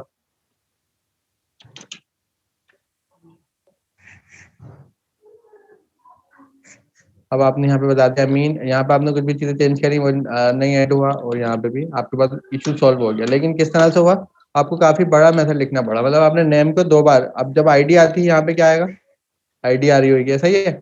जब नेम आ रहा होगा नेम में, तो यहाँ पे नेम आ रहा होगा, तो दोनों चीज अपडेट कर रहा होगा। लेकिन आपने पहले क्या करा, पुरानी वैल्यू रख दी, उसके बाद नए को अपडेट करवा दिया। तो यही वाला काम आप स्प्रेड ऑपरेटर से कर सकते हैं। वो क्या करेगा, आपने यहाँ पे एरो फंक्शन बनाना है, उसमें आपने कोई भी पैरामीटर लेना है, कुछ भी नाम से हो सकता है वो। आपने यहाँ पे इसको बनाया, उसमें एक कर्ली ब्रेसेस हमने लगा लिया, उसमें कुछ रिटर्न कर लेंगे, और यहाँ पे रिटर्न में आपने अपना ऑब्जेक्ट बता दिया। उस ऑब्जेक्ट में आपको यहाँ पे दोनों को लिखने की जरूरत नहीं, आप डायरेक्ट लिखते हैं स्प्रेड ऑपरेटर। स्प्रेड ऑपरेटर पुरानी वाली वैल्यू को अपडेट कर देगा, फिर आप अपनी नई वाली वैल्यू को असाइन कर दें। ठीक है, तो ये सबको समझ आ गया होगा कि किस तरह से स्प्रेड ऑपरेटर चल। सर इसमें आपने आईडी को क्यों नहीं अपडेट किया, जैसे आपने प्रीवियस के बाद लिखा है नेम? अब अच्छा ये क्या उठा रहा है, ये डायनामिकली नेम उठा रहा है। नेम आपके पास क्या हुआ, जिस चेंज हैंडलर पे आप क्लिक कर रहे हैं उसका नाम, नाम देख हमने रेलेवेंट रखा है, नाम क्या है नेम, और नेम क्या आईडी, यही चीज हमारी रखी हुई है ऑब्जेक्ट में। तो रेलेवेंट नाम यूज करा तो हमें यहाँ से फायदा हो गया, हमें की डायनामिक कर लिया हमने। हम जिस एलिमेंट पे क्रिएट ऑन चेंज चलाए उसका नेम हमारे पास हमें पता है वही होगा जो उसकी की होगी, आईडी का भी नेम वही है जो उसकी की है। तो यहाँ पे हमारे पास ऑन चेंज जो है डायनेमिक हो गया, एक ऑन चेंज बनाया जो मल्टीपल जगहों पे यूज हो गया। सही है, ठीक है, थैंक यू सर। अब की आप कभी भी इस तरह से पास करेंगे तो आपको यहाँ पे एज अ की बना के, मतलब जो आपके इंडेक्स ब्रैकेट थे उसमें आप पास करेंगे तो वो डायनेमिक होगा। आप डायरेक्ट ऐसे पास करेंगे तो वो क्या आएगा, और समझेगा कि यहाँ पे कोई नेम का की है। अगर आप इस तरह पास करेंगे तो ये उठाएगा ये वाला वेरिएबल। ठीक है, तो मैं आपको थोड़ा जूम करके दिखा देता हूँ। ये देखें, अभी ये वेरिएबल हाईलाइट हुआ है, मैं यहाँ से हटा देता हूँ ये ब्रैकेट, ये देखें ये हाईलाइट नहीं है, मतलब ये यूज नहीं हो रहा, और ये ब्रैकेट वापस लगा तो हम देखेंगे हाईलाइट हो गया ये यूज हो रहा है। इसमें अगर क्लिक करूंगा तो ये कौन सा मैंने नेम बता रहा है, e.target.name। तो इससे यहाँ पे आपने डायनेमिक वैल्यू उठाने के लिए इंडेक्स ब्रैकेट लगाने होता है। अगर की हो तो मैं डायरेक्ट यहाँ ये भी दे सकता था, मैं थोड़ा सा साफ सुथरा कोड करने के लिए लिखा है इस तरह, मैं डायरेक्ट ये भी दे सकता था। सही है, दोनों ऑप्शन आपके पास हैं।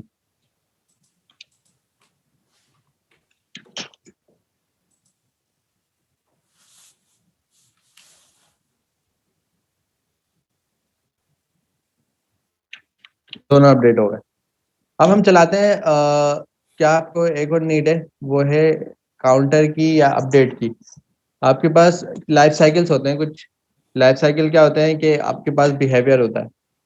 बिहेवियर आपने जब ये पेज लोड करा, एक उससे पहले का बिहेवियर, एक उसके आफ्टर पेज लोड बिहेवियर, फिर उसके बाद आपने क्या करा यहाँ पे अपडेट करा, ऐसा ही है।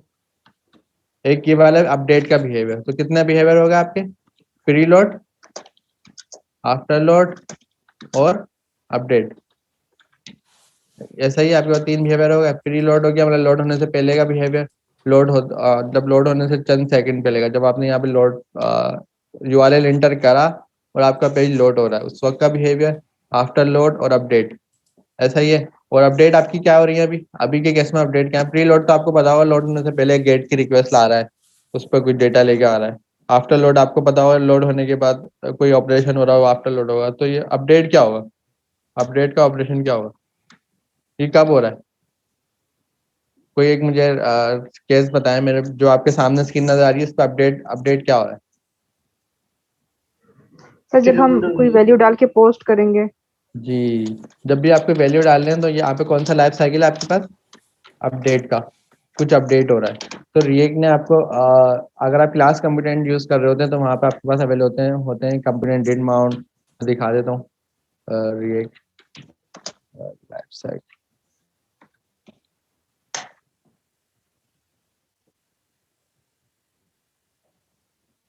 रिएक्ट की ऑफिशियल वेबसाइट से देखते हैं। ये देखें, ये आपके पास कुछ लाइफ साइकिल है। सबसे पहले आपके पास रेंडर है। रेंडर आपके पास कब रन होता है? जब भी कोई आपके पास चेंज आता है तो ये क्या करता है, ये आपकी JSX में उसको अपडेट करता है। जैसे कि अभी यहाँ पे हमारे केस में हो रहा है, आपके पास कोई भी चेंज आ रहा है तो वो क्या हो रहा है, JSX में अपडेट हो रहा है। तो मतलब रेंडर इसमें एवरी टाइम चल रहा था। अगर आपके पास है क्लास कंपोनेंट, अगर आप फंक्शन कर रहे हैं तो फंक्शन तो एवरी टाइम रिटर्न करेगा जब भी कोई अपडेट आएगी। इसके अलावा लाइफ साइकिल में है component did mount. Component did mount आपका कब चलता है? जैसे ही आपका पेज लोड होता है, आफ्टर लोड वो फौरन चल जाता है, कंपोनेंट डिड माउंट चल जाता है। इसी तरह आपके पास होता है component did mount, component did, और भी मैं इसमें दिखा देता हूँ आप लोगों को। Component will mount. Will mount तो नहीं है।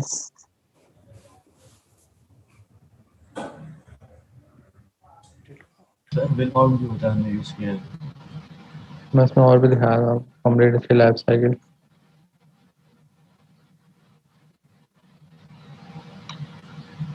ये रहा आपके पास माउंटिंग हो रही है। आपके पास माउंट आपके पास क्या हो रहा है कि आपके पास सबसे पहले आपने देखा होगा कंस्ट्रक्टर है वो रन होता है सबसे इनिशियली। उसके बाद आपके पास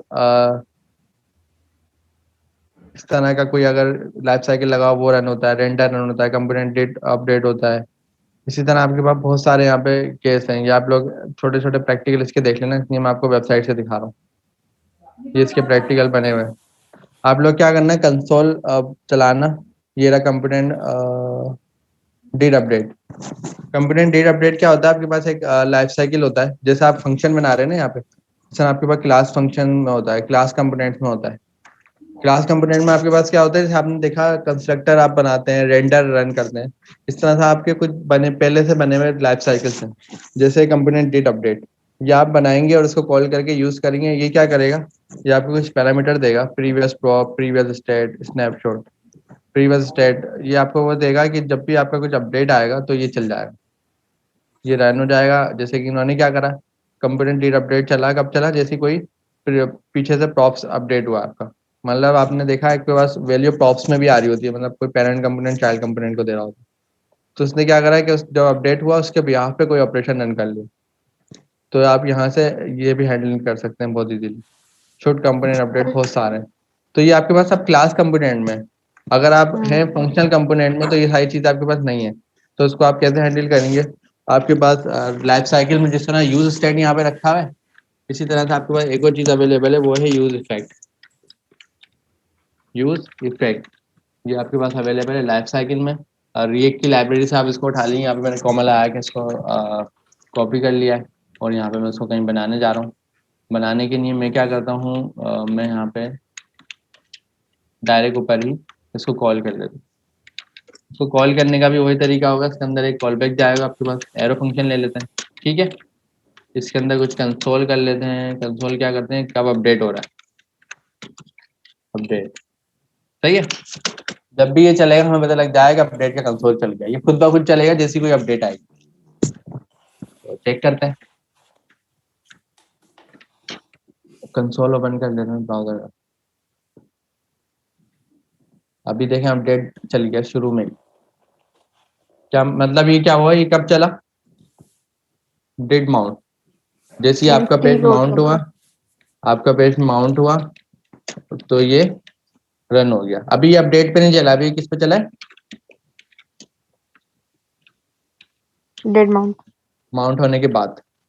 अभी ये चला माउंट होने के बाद, अभी ये अपडेट पे नहीं चला। अभी तो अपडेट हमने कोई करी नहीं ना, तो मतलब आपको क्या समझ में आ गया, आपका यूज इफेक्ट कब चलेगा, जैसे ही आपका पेज माउंट हो जाएगा फौरन यूज स्टेट चल जाएगा। अभी देखते हैं, मैंने उसमें देखें टिड माउंट इसका चल गया, सर क्योंकि कोई माउंट भी चीज मतलब जब लोड हो जाएगा सर।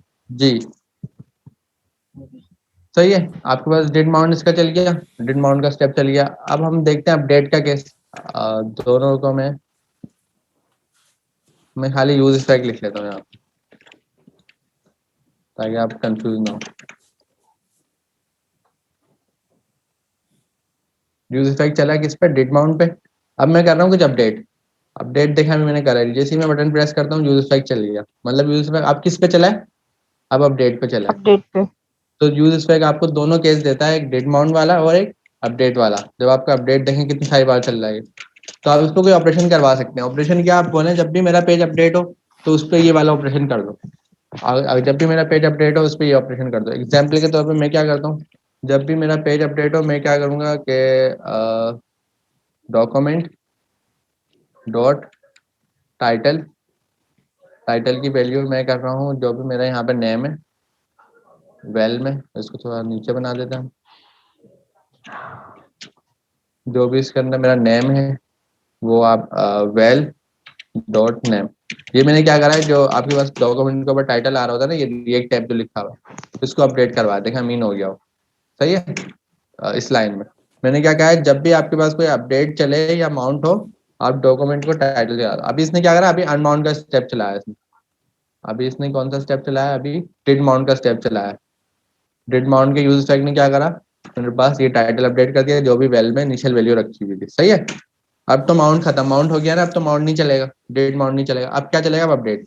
अब मैं यहाँ पे आता हूँ, कुछ वैल्यू चेंज करता हूँ, मैं करता हूँ अमीन, देखें साथ साथ मेरा ऊपर से टाइटल भी चेंज हो रहा है। सही है, ये क्यों चेंज हो रहा है, क्योंकि मेरे पास अपडेट चल रहा है।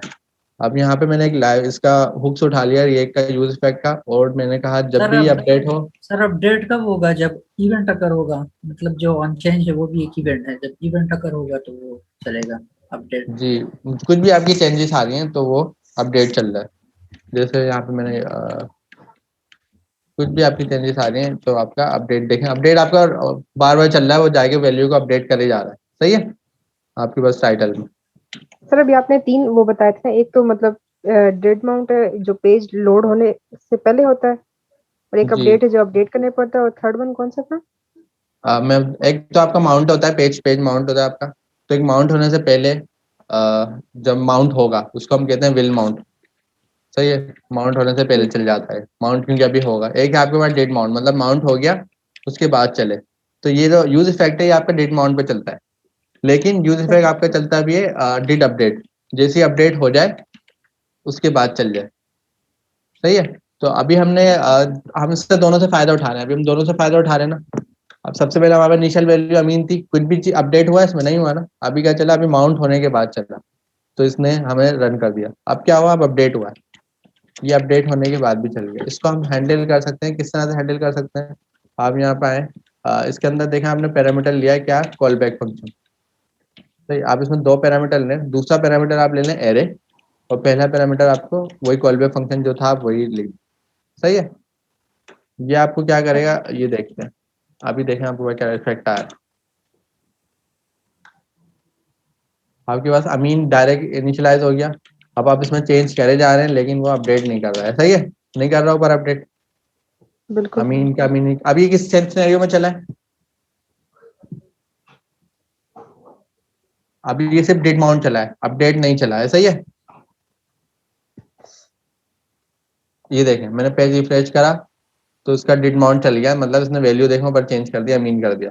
लेकिन अब मैं अपडेट कर रहा हूँ तो ये नहीं चल रहा। मतलब अगर आपने यहाँ सेकंड पैरामीटर में ब्लैंक एरे पास कर दी तो ये क्या हो जाएगा, ये सिर्फ डेट माउंट रह जाएगा, ये अपडेट का केस का खत्म हो जाएगा। सही है, अगर आप ये मैं एरे हटा दूं, ये एरे में हटा देता हूँ थोड़ी देर के लिए। अभी क्या करेगा, अब देखें इसने सबसे पहले माउंट चला दिया आपका। तो मुझे चैट नज़र नहीं आ रही है, कोई रिकॉर्ड कर रहा है। हाँ रिकॉर्ड कर रहा हूँ। तो ये अब देखें, अब क्या कर रहा है, अब देखें वो अपडेट कर रहा है। सही है। तो अगर आप यहाँ पे एरे लगा दें तो आप इसको इजीली हैंडल कर सकते हैं कि आपका जो अपडेट है वो नहीं हो, सिर्फ माउंट पे चले। सही है। ठीक। और सर वैसे इस अरे में अगर कोई वैल्यू दे दें तो फिर? जी, इस एरे में आप वैल्यू क्या देंगे, इस एरे में हम स्टेट पास कर सकते हैं। हमारे पास स्टेट क्या है, हमारे पास वेल का। हम इसको बोल सकते हैं कि भाई हमारे पास जब वेल का स्टेट अपडेट हो ना, तो जब ये अपडेट चलाए वरना नहीं चलाए। हमने एरे में क्या पास कर दी, अपनी स्टेट की value well.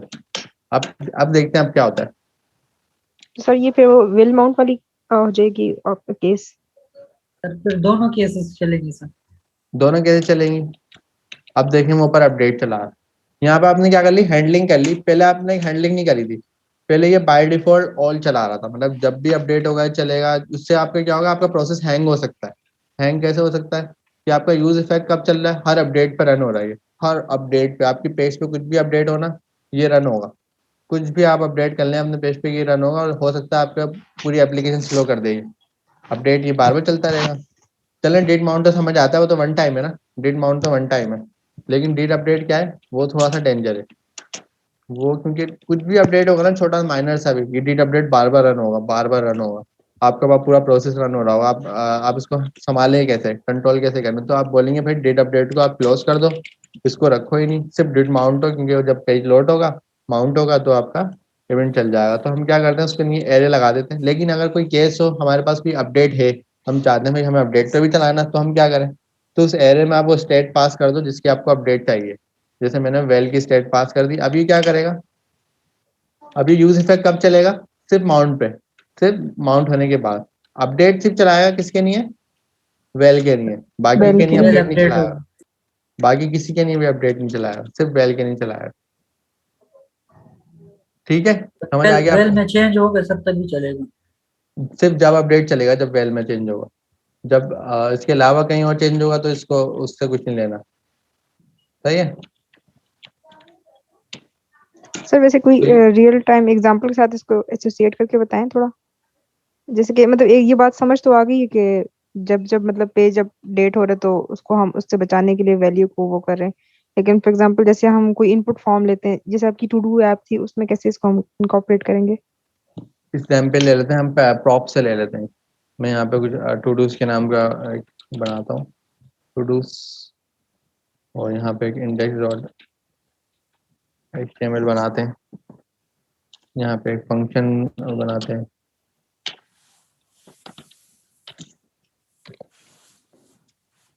Function to dos, अच्छा सॉरी, इंडेक्स डॉट जेएस होता है हमारे पास। मैं ये कह रहा था, उसमें खुद से चीज ऑटो नहीं आ रही। हमने उसमें कुछ रिटर्न कर लिया, रिटर्न में आपने कुछ भी डिव ले लिया नीचे लिए।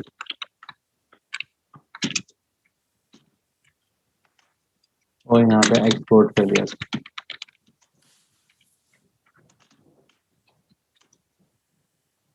अब हमारे केस में यहाँ पे कुछ डेटा आ रहा है आपके पास, वो डेटा आ रहा है यहाँ से।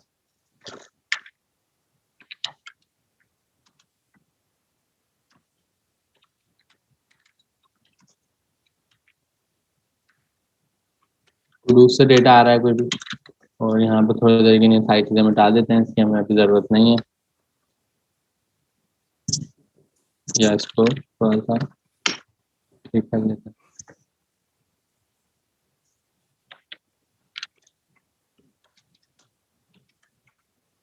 यहाँ पे आप डेटा, आप कोई प्रॉप्स पास कर रहे हैं, आप क्या कर रहे हैं, डेटा कोई सेंड कर रहे हैं इनको, कोई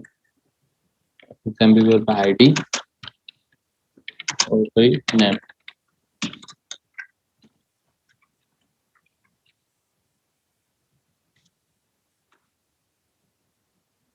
ये आपके पास आईडी और नेम का आपने सेंड कर दिया। डिफाइन नहीं किया लगता। एक मिनट,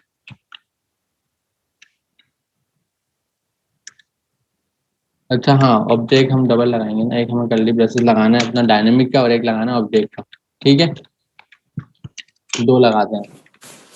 एक आपका ये जो है ये आपकी डेटा टाइप है, जैसे यहाँ पे आप अपना स्ट्रिंग पास कर रहे हैं या कोई भी वेरिएबल भेज रहे हैं या आप डायरेक्ट ऑब्जेक्ट, तो मैं ऑब्जेक्ट यहाँ बना लेता हूँ अपना ऑब्जेक्ट लेट ओबीजे, ठीक है और इस ओबीजे को यहाँ पास कर देते हैं। अगर हम डायरेक्ट पास करेंगे तो यहाँ पे हमें ऑब्जेक्ट का कर्ली ब्रेसेस यहीं बनाना होगा, ठीक है। और अगर डीस्ट्रक्चरिंग में पास करेंगे तो आप यहाँ पे डायरेक्ट इस तरह से बनाकर इसका ओबीजे का नेम आप यहाँ पे डायरेक्ट कर सकते हैं।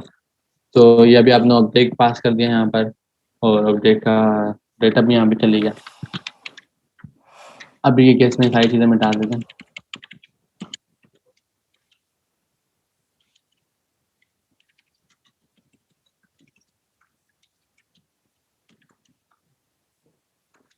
ठीक है, साफ सुथरा आपका फंक्शन हो गया। यहाँ पे आपको टू डूज पास कर रहे हैं और उसका कुछ डेटा आपके पास ऑब्जेक्ट में जा रहा है।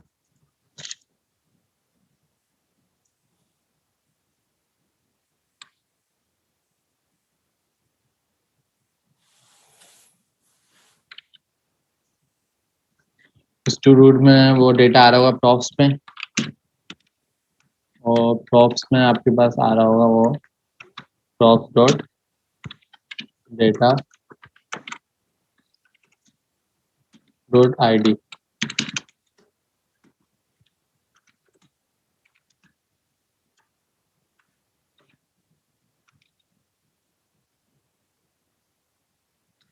एक मिनट,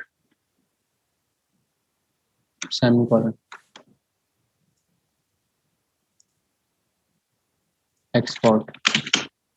एक्चुअली नोड में हम एक्सपोर्ट चला रहे होते हैं उसके कॉमन जेएस के मॉड्यूल, उसमें उसका वो है। तो ये आपकी आईडी पास हो गई। अब मैं क्या कर रहा हूँ, मैं आईडी को अपडेट कर रहा हूँ। अपडेट का कोई क्वेरी चलाते हैं आईडी की। यहाँ पर एक बटन बना रहा हूँ मैं, या कुछ नहीं करते, काउंटर ले लेते हैं और आसान कर देते हैं। काउंटर की एग्जाम्पल सबसे ज़्यादा शॉर्ट हो जाएगी अभी के लिए, ताकि सबको समझ आए। और यहाँ पे एक स्टेट गेट करते हैं, इंपोर्ट फ्रॉम रिएक्ट। रिएक्ट से हमें क्या लेना है, काउंटर बनाने की नहीं, यूज स्टेट। ठीक है, यूज स्टेट हम यहाँ पे बना लेते हैं। कोई भी डिस्ट्रक्चरिंग करते हैं डेटा एरे के थ्रू, की टाइप एरे कॉल करते हैं। इनिशियल वैल्यू 0 ले लेते हैं, और यहाँ पे कुछ भी आप अपना नाम दे सकते हैं, जो भी आप स्टेट है। फर्स्ट वैल्यू जो आपको देनी है वो आपको अपनी वैल्यू देनी है, दूसरे नंबर पर आप कोई भी सेट काउंट लिख सकते हैं।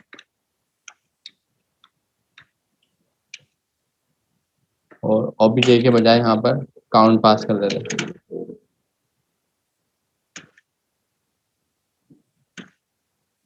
इनिशियल वैल्यू इसकी आ जानी चाहिए, क्योंकि आपने इसको ऐसा टू डू में आईडी दिया हुआ है। हाँ जी, ये आ गया दियो। ठीक है, अभी के केस में क्या हो रहा है, अभी के केस में कोई अपडेट चला रहा हूँ मैं। वो अपडेट हमारे पास है, यहाँ पे कोई बटन प्रेस करते हैं,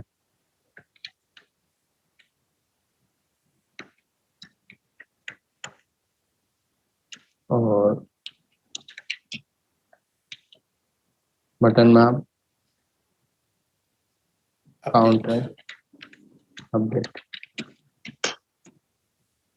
काउंटर अपडेट का एक बटन आ गया आपको। इस बटन पे साथ आप यहाँ पे कोई भी ऑन क्लिक पास कर देते हैं। ऑन क्लिक में मैं डायरेक्ट यहीं पे बना रहा हूँ, सेट काउंट, और जो भी मेरे पास इनिशियल वैल्यू थी मैं अपडेट करके उसको यूज करते रहो। ठीक है, तो ये सेट काउंट मेरे पास चल गया, और वहाँ पे अपडेट हो रहा है। कहाँ पे, मेरे पास सेकंड वाले पेज पे, सेकंड पेज पे अपडेट हो रहा है, इस वाले पेज। अब इस वाले पेज के पास सिनेरियो कैसा आएगा, अपडेट का सिनेरियो। यहाँ पे हम इंपोर्ट करते हैं, इंपोर्ट फ्रॉम रिएक्ट की लाइब्रेरी से। यहाँ पे मुझे ज़रूरत है यूज इफेक्ट की, कि जो भी कोई इफेक्ट होगा तो उसको मैं यहाँ से हैंडल करूँगा। यूज इफेक्ट को कॉल करते हैं, यूज इफेक्ट में कॉल बैक लेके आते हैं, और यहाँ पर सेकंड पैरामीटर मुझे क्या लेना है, एरे लेनी है। हमेशा आपको एरे लेनी है, आप इसको ब्लैंक नहीं छोड़ेंगे सेकंड पैरामीटर को। इसलिए नहीं छोड़ेंगे क्योंकि वो हर अपडेट पे चलेगा, आपकी पेज स्लो हो जाएगा। आपके जो भी कुछ पेज पे अपडेट आएगी ये चल रहा होगा बार बार। अगर आप एरे लगा देंगे तो वो नहीं चलेगा। सही है, अभी के केस में मैं एरे हटा देता हूँ और यहाँ पर मैं कुछ कंसोल डॉट लॉग प्रॉप्स को मैंने कंसोल करा दिया। ठीक है,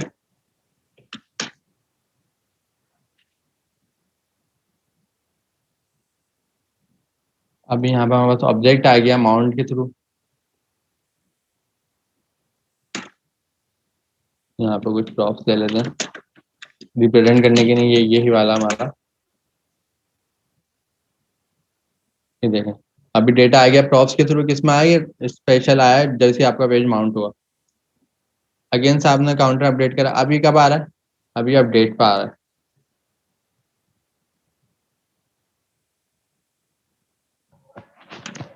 ठीक है, यहाँ पे आप किस तरह से हैंडल करेंगे, आपके पास अपडेट के ऊपर कोई ना कोई इवेंट है मौजूद जो हैंडल कर रहा है कि आपकी अपडेट क्या आ रही है। अब आप यहाँ पे कर सकते हैं अपना अपना कोई भी सिनेरियो पास कर सकते हैं। जब भी इसमें कुछ अपडेट हो तो आपके पास अपडेट कहाँ हो रही है, प्रॉप्स में हो रही है। तो एग्जाम्पल के तौर पर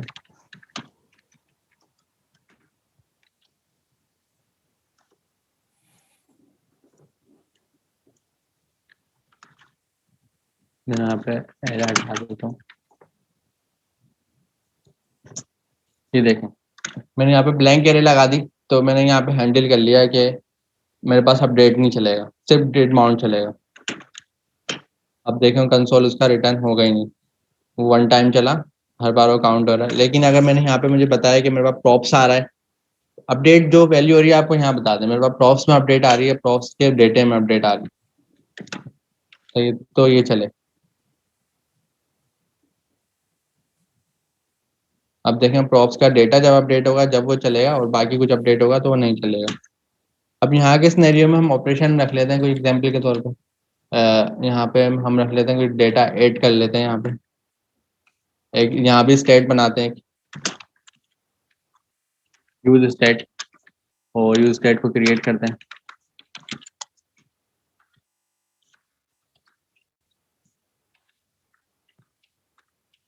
कोई भी स्टेट ले लेते हैं, यहाँ पे भी स्टेट का ही नाम लिख लेते हैं और दूसरा नाम इसका सेट स्टेट रख लेते हैं। इनिशियली आपने क्या करा, आपने यहाँ पे एक एरे बना दी और स्टेट को आपने यहाँ पे करा कि जैसे ही मेरे पास कुछ आए डेटा लेट स्टेट, डायरेक्ट भी स्टेट इसमें आ जाएगा, सेट स्टेट या सेट स्टेट में हमने क्या करा, स्टेट डॉट पुश, जो भी आपका प्रॉप्स का डेटा आ रहा है इसको किसी एरे में मेंटेन करते हैं। और यहाँ पे हम कंसोल कर देते हैं लास्ट यहाँ पे अपनी एरे इस लाइन में कर देते हैं।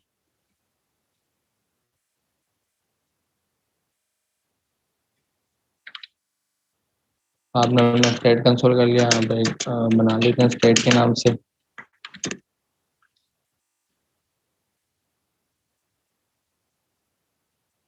ब्लैंक एरे लेके आया, उसने अपडेट करके कुछ एरर दिया, state put is not a function, direct कुछ नहीं कर सकते हम, तो वैल्यू गेट करना पड़ेगी।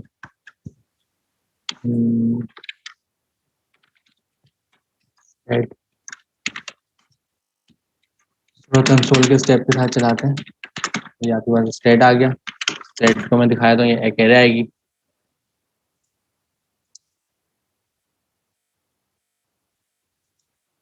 एक ब्लैंक एरे आ रही है आपके पास, आपने इस एरे में पुश करा data, array dot push props dot data. अब देख रहे हैं इनिशियली इसमें 0 रख दिया, फिर स्पेशल आ गया कि माउंट हुआ तो उसने उसमें डेटा ऐड करते हुए ये आपके पास पूरी एरे मेंटेन होती जा रही है। आपने इस पूरी एरे को अपडेट कर दिया अपने सेट स्टेट से, ठीक है। अब ठीक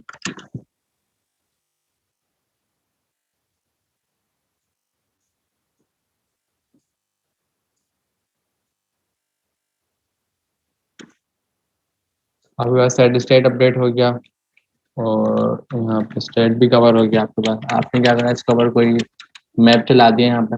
प्रॉप्स डेटा आप ले रहे थे पहले, अब आप यहाँ पे कोई मैप चला देते हैं। मैप को यहाँ क्रिएट कर लेते हैं सबसे पहले।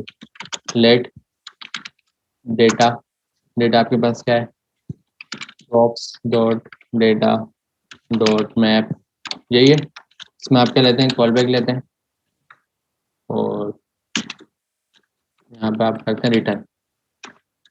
रिटर्न में आप यहाँ पे पास कर सकते हैं कोई भी अपना एल आई में यहाँ से आप कोई की ले सकते हैं, जैसे आपने यहाँ पे वेल ले ली या एलिमेंट ले लिया और यहाँ पे आपने की ले ली। ये आपने उसमें इनिशियली पास कर दी की एज की कि वो यूनिक हो जाए, और वेल आपने यहाँ पे इसको डायनेमिक में एलिमेंट पास कर दिया और इस डेटे को आपने प्रिंट कर दिया अपने डिव में। ठीक है, ये सारी चीज़ें हम पढ़ चुके हैं, इसलिए मैं थोड़ा फास्ट कर रहा हूँ क्योंकि हम ये सब पढ़ चुके हैं, सिर्फ रिपीट कर रहे हैं कि आपकी एक हैंड्स ऑन है। Drop dot data dot name is not a function. अभी हमारे पास स्टेट है, सॉरी स्टेट है ना, स्टेट पे मैप चलाना है। अभी के केस में आपके पास आ गई value, type error drop dot data, ये तो हम कर चुके हैं, सेट कर लिया हमने।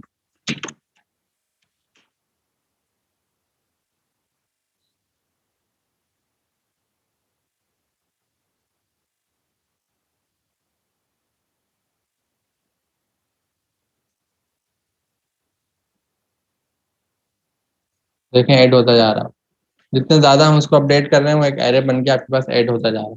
किसकी मदद से, आपके पास यूज इफेक्ट की मदद से। देखिए यूज इफेक्ट में कोई भी आपके पास वैल्यू मिस नहीं कर रहा हूँ, आपके पास जब भी कोई अपडेट आ रहा है वो रन हो जाता है। सर ये कोड शेयर कर दीजिए। जी मैं कर दूँगा। ये बहुत छोटी सी एग्जाम्पल है, आपके पास बहुत सारे एग्जाम्पल हो सकते हैं। आप ये भी कर सकते हैं, जैसे ही कोई अपडेट आए तो आपने कोई डेटाबेस की इंडेक्सिंग करी है, डेटाबेस से कोई डेटा आ रहा है तो उसके बिहाफ पे आप चेक कर लें कि अगर जैसी कोई मतलब चेंज आए पीछे से, तो आप चेक कर लें। आप ये भी कर सकते हैं कि आपके पास जैसे डेटा की टाइप जो है वो क्या है, स्ट्रिंग है। सर पीआई कॉल मतलब फेच कॉल भी हो सकता है जी इंटरनेट से रिलेटेड। जी बहुत सारे काम हो सकते हैं। डेटा की टाइप आपकी स्ट्रिंग है तो आप यहाँ पे चेक कर लें कि अगर टाइप ऑफ है, टाइप ऑफ आपकी इसकी जो भी डेटा आ रहा है आपके पास, प्रॉप्स डॉट डेटा, इसको आप इफ में लगा सकते हैं। अगर प्रॉप्स डॉट डेटा की टाइप ऑफ आपके पास बूलियन है, स्ट्रिंग है, नंबर है, स्ट्रिंग एग्जाम्पल के तौर पे, तो आप ये ऑपरेशन परफॉर्म करो वरना नहीं करो। अभी के केस में हमारे पास क्या स्ट्रिंग नहीं है ना, स्ट्रिंग नहीं आएगा डेटा, तो अभी चेक करते हैं, देखें क्या आएगा। अपडेट आया, आप अपडेट चला रहे हैं लेकिन वो कुछ भी नहीं कर रहा, कुछ भी चीज़ ऐड नहीं कर रहा। लेकिन अगर आप यहाँ पे कर देते हैं, अगर टाइप आपकी हो बूलियन या इंटीजर,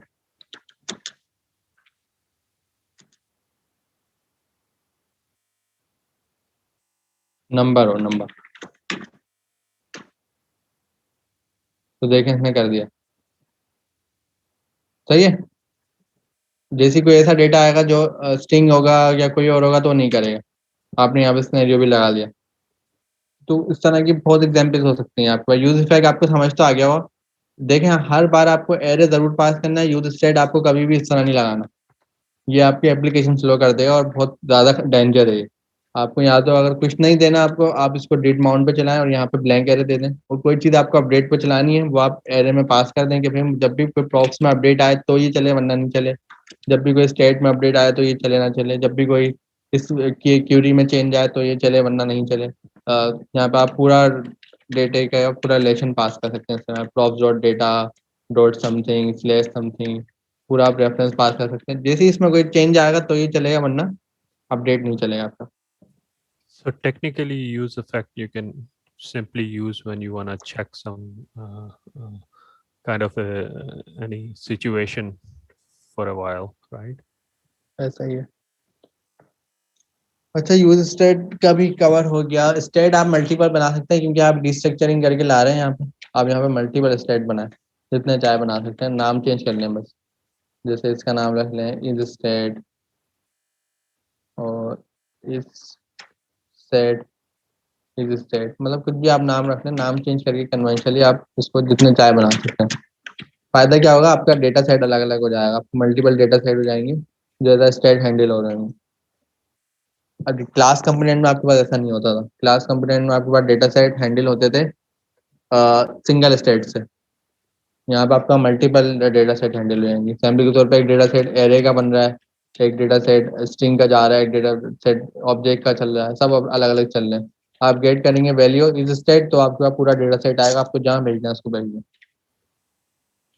इसको आप हर चाइल्ड में बनाएंगे या आप इसकी ग्लोबल स्टेट एक बना लें और वहाँ से उठा लें डेटा स्टेट? अच्छा, ग्लोबल स्टेट का मकसद जब होगा जब डेटा पेरेंट्स से आ रहा होगा। ये आपके सिनेरियो पे डिपेंड करता है कि अगर आपके चाइल्ड में डेटा जनरेट हो रहा है तो आप डायरेक्ट चाइल्ड पे रख लें। अगर आपके पेरेंट पे डेटा है, आप मल्टीपल बना सकते हैं। आप पेरेंट पे रख के चाइल्ड पे लेके आ जाएं। जैसे मैं प्रॉप्स लाया हूँ, ये मैं स्टेट से भी उठा के ला सकता था। और जैसे मैंने काउंट दिया, देखिए मैंने स्टेट से ला के दिया है, ये स्टेट को अपडेट कर रहा है। तो ये बहुत सारी तरह के सिनेरियो हो सकते हैं आपके पास। सर एक क्वेश्चन था। जी सर हम लोग इफ एल्स के अंदर मल्टीपल फैचेस को कॉल कर सकते हैं कि अगर एक इफ चले तो ये इस फैच से हम एपीआई कॉल करें, अगर दूसरा एल्स चले तो हम इस फैच से एपीआई कॉल करें?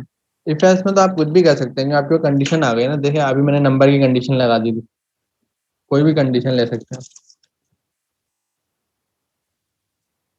टाइप ऑफ फंक्शन रख सकते हैं, जब टाइप ऑफ फंक्शन हो तो ही ये चले, वरना नहीं चले। आप यहाँ पर आप फंक्शन पास कर दें, यहाँ पर आप पास कर दें पूरा पूरा फंक्शन। यहाँ पर आप एक फंक्शन बनाएं, वो पास कर दें, और फंक्शन में कोई वैल्यू पास कर दें, कुछ भी कर सकते हैं, रिटर्न कर दें यहाँ पे कुछ भी।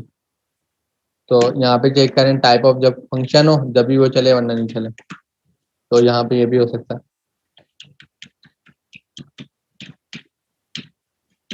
तो बहुत सारे केस हैं यहाँ पर वहाँ पर। इसके अलावा मैं आपको और बता देता हूँ लाइफ साइकिल्स क्लास कंपोनेंट्स के दिखा देता हूँ आप लोगों को। एक छोटा सा क्लास कंपोनेंट हमारे बना दो। फंक्शनल और क्लास जो बेस रिएक्टर्स में यही मतलब हुक्स का फर्क है?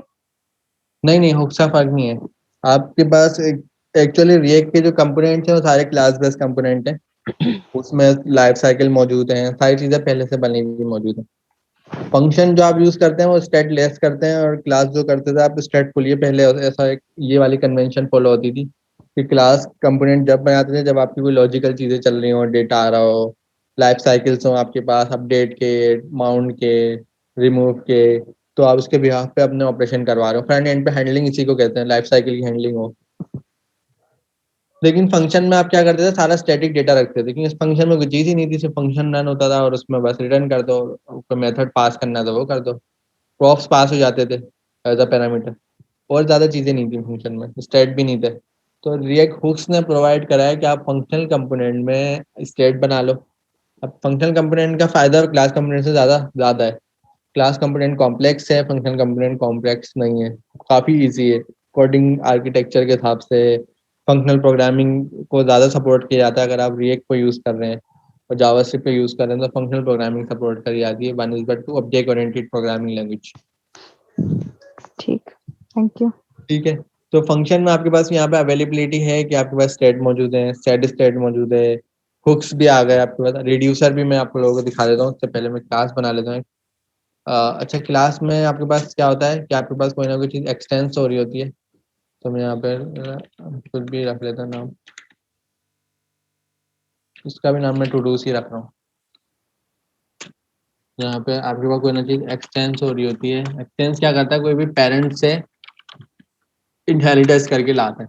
तो अभी हमारे पास रिएक्ट में क्या होता है कि पेरेंट्स हमारे पास क्या होते हैं, हमारे पास रिएक्ट के कंपोनेंट होते हैं। तो यहाँ पे मैं रिएक्ट ले लेता हूँ, रिएक्ट फ्रॉम रिएक्ट, और इस रिएक्ट के कंपोनेंट्स है उसको मैं पेरेंट ला रहा हूँ, रिएक्ट डॉट कंपोनेंट।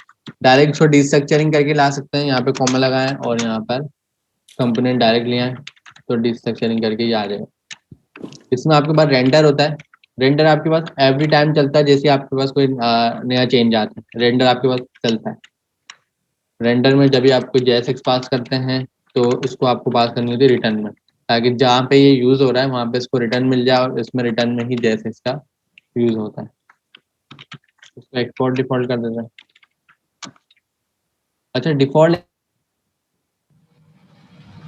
किसी भी नाम से इसको गेट कर सकते हैं। जब आप नॉन डिफॉल्ट एक्सपोर्ट कर रहे हैं तो आपको फिर इसको डिस्ट्रक्चरिंग करके और इसके ओरिजिनल नाम से कॉल करना है। तो ये थोड़ा सा ख्याल रखना।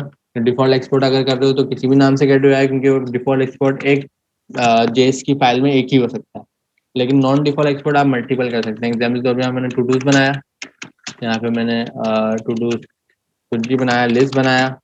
अब मुझे दोनों को एक्सपोर्ट करना है अलग अलग नाम से, तो एक मैंने डिफॉल्ट कर दिया और एक को नॉन डिफॉल्ट कर दिया। तो ये मेरे पास लिस्ट भी एक्सपोर्ट हो गया और टू डूज भी एक्सपोर्ट हो गया। तो थोड़ा सा मैं कन्वेंशन इस तरह कर दूँगा, ठीक है। यहाँ पे मैं लिस्ट लिख देता हूँ। अभी दोनों में आपको यूज करके दिखा दूँ। इंडेक्स के पेज में तो नहीं जा रहे, हम जा रहे हैं app.js। यहाँ से मैं सारी चीजें मिटा रहा हूँ और टू डूज में मैं कौन सी वाली टू डूज भेज रहा हूँ। अब to do slash class component, सही है। अभी ये मेरे पास बाय डिफॉल्ट में कौन सी वाली आएगी,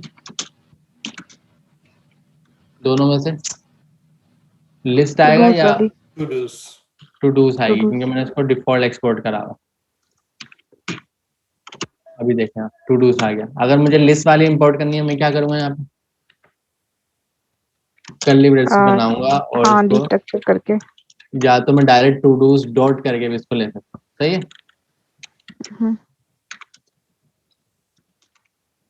अब ये मिल जाएगी हमें, देखें लिस्ट भी मिल गई। अगर मैंने दोनों को नॉन डिफॉल्ट एक्सपोर्ट करा होता तो दोनों ही मुझे यहीं मिलते इस तरह से। कैसे, ये भी मैं दिखाया था। इसको मैं मिटा देता हूँ लाइन को और डायरेक्ट इसको यहीं से एक्सपोर्ट कर देता हूँ। अब यहाँ पे कोई डिफॉल्ट एक्सपोर्ट नहीं है, जो भी ये इंडिविजुअल एक्सपोर्ट हुआ है, तो ये देखें दोनों मिल गया, सही है। तो एक्सपोर्ट ये एक्चुअली जावास्क्रिप्ट के मॉड्यूल हैं, ECMAScript के मॉड्यूल हैं। जब आप Node.js में जाएंगे तो आप कॉमन मॉड्यूल्स को फॉलो कर रहे होंगे, जब आप फ्रंट एंड पे हैं तो आप फॉलो कर रहे हैं ECMAScript के मॉड्यूल। दोनों का सेम काम होगा, उसको देखेंगे हम आगे जाके भी। सर वैसे जरूरी नहीं है कि एक आध कोई लाजमी डिफॉल्ट एक्सपोर्ट हो, क्योंकि लास्ट टाइम हम जब कर रहे थे तो एरर आ रहा था डिफॉल्ट। नहीं, जरूरी नहीं है डिफॉल्ट, एक आध जरूरी नहीं है। आप बगैर डिफॉल्ट एक्सपोर्ट के भी काम कर सकते हैं। देखें ना, हमारे सामने हो तो रहा है, कोई भी डिफॉल्ट एक्सपोर्ट नहीं है और यहाँ पे दोनों आपके पास लोकल हैं, दोनों चल रहे हैं, ठीक है। अच्छा, प्लीज प्रीवियस एग्जाम्पल, हाँ मैं कोड शेयर कर दूंगा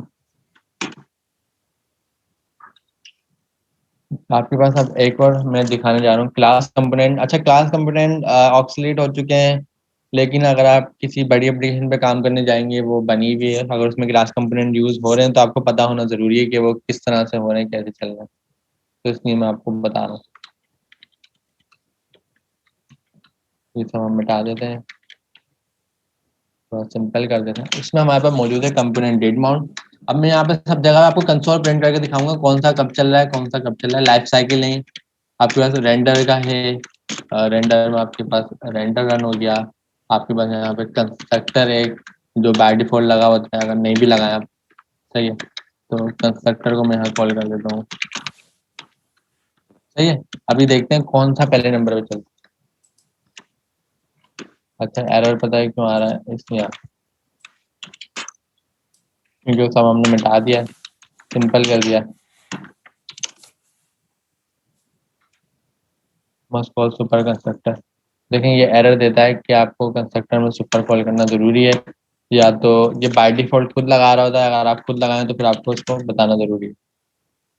तो ये आपने देखा सबसे पहले क्या चला आपका कंस्ट्रक्टर, फिर चला रेंडर, देख लिया। तो ये आपका लाइफ साइकिल आपको समझ आ गया। अगर कंस्ट्रक्टर में कोई चीज है आपकी रखी हुई, कोई डेटा रखा हुआ है, तो वो कब रन हो रहा है आपका, पेज माउंट होने से पहले। तो रेंडर चला तो माउंट हो गया ना, पेज माउंट होने से पहले आपका चल रहा है आपका कंस्ट्रक्टर, और रेंडर आपका उसके बाद चल रहा है, सही है। आपको ठीक समझ आ है। गया लाइफ साइकिल क्या है। अब मैं लेता हूँ एक इसका लाइफ साइकिल है, वो है component did mount. Component did mount ये रहा। इसको कंसोल करते हैं। ये कब से रन होता है? नॉर्मली कब रन होगा ये बताएं आप लोग, रेंडर के बाद या रेंडर से पहले? सर रेंडर से पहले होना चाहिए। डिड माउंट है ना, थोड़ा सा नोट करें, सोचें।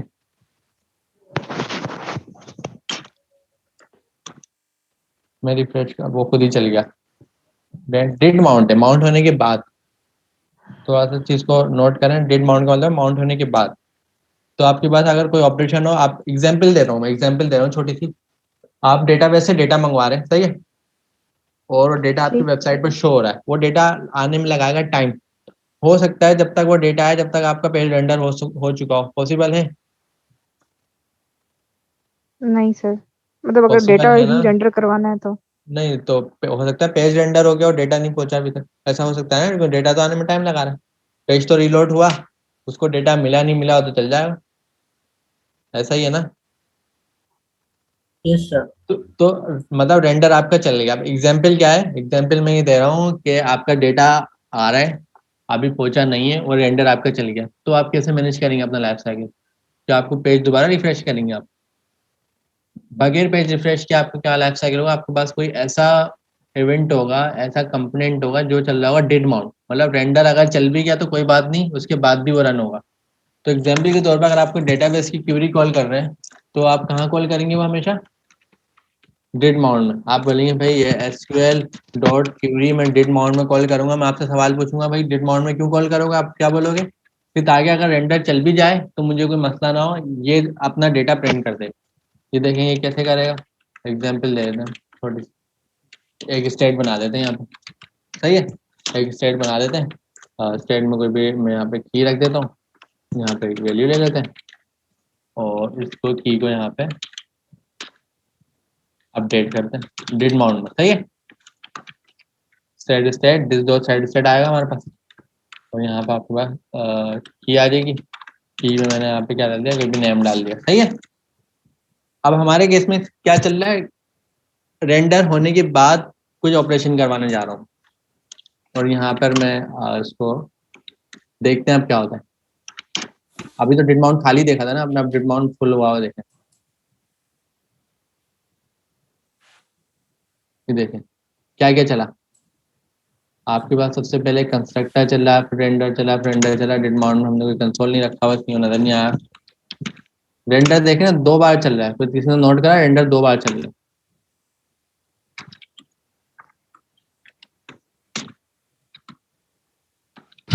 है। डिड माउंट अब देख, अब आपको समझ आया। आपके पास नॉर्मली क्या होता है? कंस्ट्रक्टर चला, रेंडर चला, सही है, यही होता है ना। लेकिन उसके बाद क्या चला? Did mount. डिड माउंट चलने से फायदा क्या हुआ? रेंडर दोबारा चल गया, देखा आपने। तो ये डिड माउंट मतलब अगर रेंडर हो गया उसके बाद डिड माउंट चलेगा। डिड माउंट करेगा कुछ अपडेट।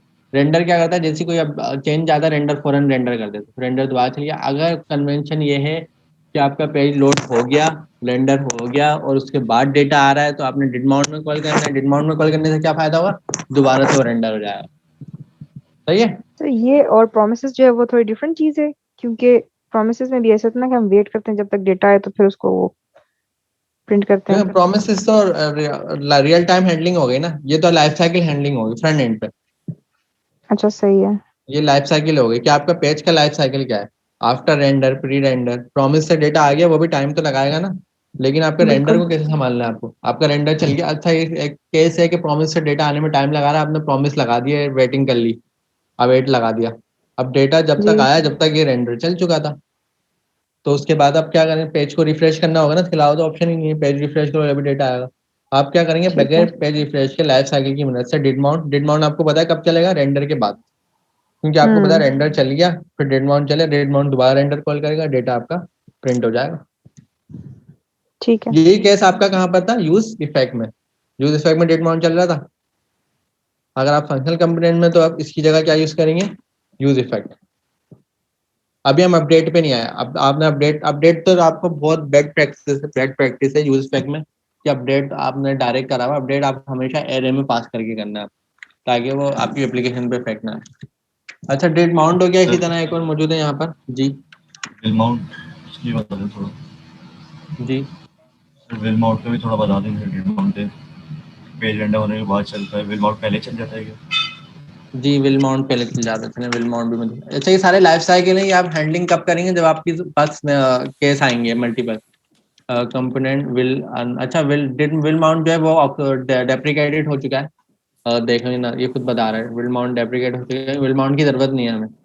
पेज डिलीट होने से पहले क्या चलाएंगे हम, विल रिसीव विल अनमाउंट है हमारे पास। अगर कोई चीज़ अनमाउंट होने जा रही है मतलब डिलीट हो रही है आपके पेज से, तो आप उसको पहले से हैंडल कर सकते हैं, मतलब डिलीट होने से पहले।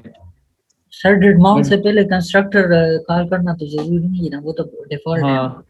हाँ विल माउंट की जरूरत ही नहीं है आपको, विल माउंट जब इन्होंने डेप्रिकेटेड कर दिया। अच्छा आपके पास एक और मौजूद है डिड अपडेट। डिड अपडेट बड़े काम का है, ये बिल्कुल वही है जो आप यूज इफेक्ट को बगैर एरे के यूज कर रहे थे, याद है? यूज इफेक्ट को बगैर एरे के यूज कर रहे थे, आपके पास अपडेट चल रहा था, तो ये वही है, समझ लें। यहाँ पे मैं कंसोल चलाता हूँ, console.log। डिड अपडेट कब चलेगा? सबसे पहले आपके पास क्या चला, कंस्ट्रक्टर चला, फिर रेंडर चला, फिर डिड माउंट चला क्योंकि डिड माउंट ने कुछ चीजें चेंज करी, फिर रेंडर चला, सबसे लास्ट में आपके पास डिड अपडेट चला। कोई बताएगा डिड अपडेट क्यों चला है?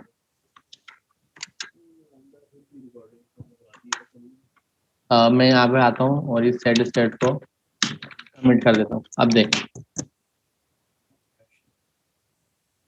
कंस्ट्रक्टर चला, रेंडर चला, कंपनी डिड माउंट चला। अब देखें डिड अपडेट नहीं चला, देख रहे हैं क्यों? पहले क्यों चला था, अब क्यों नहीं चला? क्योंकि सर आप वैल्यू सेट कर रहे थे ना दोबारा से डिड माउंट पे। हाँ क्योंकि डिड अपडेट को ये पता है कि कुछ वैल्यू चेंज होगी आफ्टर माउंट। आफ्टर माउंट मतलब एक तो माउंट होते वक्त चेंज हुई है, वो तो अपडेट नहीं हुआ ना, वो तो डिड माउंट हो गया। लेकिन अगर डिड माउंट में आपने कुछ चेंज कराया, वो क्या हो गया? अब वो अपडेट को पता लग गया कि भाई कुछ अपडेट आया है। 2 बार रेंडर चला, 1 बार कंस्ट्रक्टर चला। ये आपको समझ में आ गया ना, तो आपको फंक्शनल कंपोनेंट में भी समझ आ जाएगा कैसे चल रहा है। कंस्ट्रक्टर चला, रेंडर चला, डिड माउंट ने क्या करा, आफ्टर माउंट कुछ अपडेट करा तो रेंडर हुआ। रेंडर हुआ तो अपडेट को भी पता चला कि भाई कोई चीज़ अपडेट हुई है, तो अपडेट भी चल गया। तो यहाँ पर आप अपडेट पे भी कुछ सिनेरियो पास कर सकते हैं। तो ये आपके पास टोटल स्ट्रक्चर होता रहा। रेंडर आपने देखा बार बार चल रहा है, अगर डिड अपडेट में कोई चीज़ रन करता ना तो ये रेंडर दोबारा चल जाता, पता है आपको? ये सारी चीज़ें रेंडर को कॉल कर रही हैं। रेंडर चलने से क्या फायदा है? रेंडर चलने से फायदा आपकी ये डॉम अपडेट हो जाता जो भी आप करवा रहे हैं, सही है? क्योंकि डॉम आपका कहाँ रखा हुआ है, रेंडर में रखा हुआ है, जो भी आपकी JSX है। तो ये लाइफ साइकिल है। फंक्शनल कंपोनेंट में ये लाइफ साइकिल किस तरह फॉलो हो रहा है? यूज इफेक्ट में नॉर्मल केस आपका डिड माउंट का है, अगर आपने प्रॉपर एरे लगाई हुई है, अपडेट आप कर सकते हैं उसको बता के। कितना शॉर्ट हो गया, फंक्शनल कंपोनेंट ने कितना साफ सुथरा कर दिया ये केस। कहाँ आप अलग अलग लाइफ साइकिल मैनेज कर रहे थे, अब आपने एरे बता दी कि अगर कुछ अपडेट आया, अगर मैं बता सकता हूँ भाई अगर इस की के अंदर अपडेट आया तो डिड माउंट चले, वरना नहीं चले, जाहिर सी बात है। इस की के अंदर जब अपडेट आएगा जब भी वो डिड अपडेट चले, वरना नहीं चले। तो आप इसको बहुत इजीली हैंडल कर सकते हैं और लाइफ साइकिल के थ्रू, रिएक्ट हुक्स के थ्रू। अभी के केस में हमारे पास स्टेट ये वाला है, क्लास कंपोनेंट में, फंक्शनल कंपोनेंट में आपके पास यूज स्टेट है। अभी के केस में आपके पास ये डिड माउंट है, फंक्शनल कंपोनेंट में आपके पास यूज इफेक्ट है। अभी के केस में आपके पास डिड अपडेट है, फंक्शनल कंपोनेंट में आपके पास यूज इफेक्ट है। उसमें आप एरे में बता सकते हैं अपनी वैल्यू जो भी आपको अपडेट करानी है। अगर आप एरे नहीं लिखेंगे तो कन्वेंशन ये होगी कि बार बार वो चेक करता रहेगा और आपकी एप्लीकेशन स्लो करेगा। तो ये दोनों चीजें आ गई आपके पास। कंस्ट्रक्टर सबसे पहले चलता है, सबसे फर्स्ट क्लास है ये। कोई क्लास जैसी एग्जीक्यूट होती है कंस्ट्रक्टर सबसे पहले रन होता है, रेंडर एवरी टाइम रन हो रहा होता है।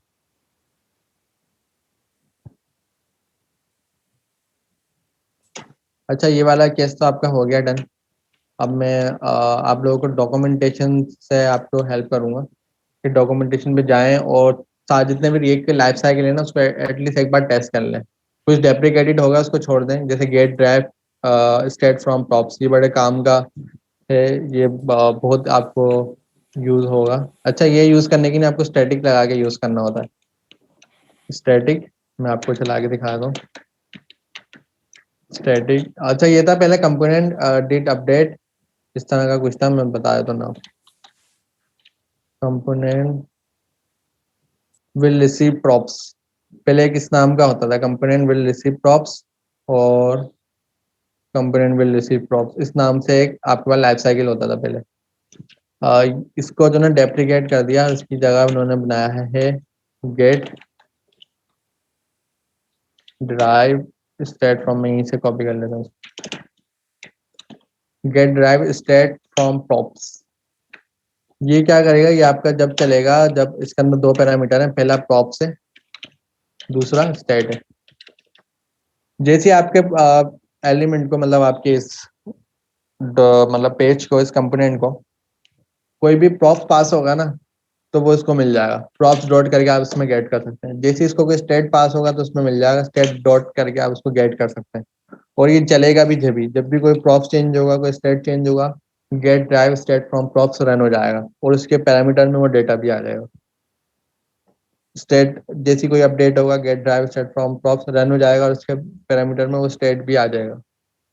एग्जाम्पल लेते हैं हम यहाँ पे, console.log स्टेट में यहाँ पे मैं प्रिंट करवा रहा हूँ, और यहाँ पे अभी के केस में हमारे पास स्टेट अपडेट हो रहा है।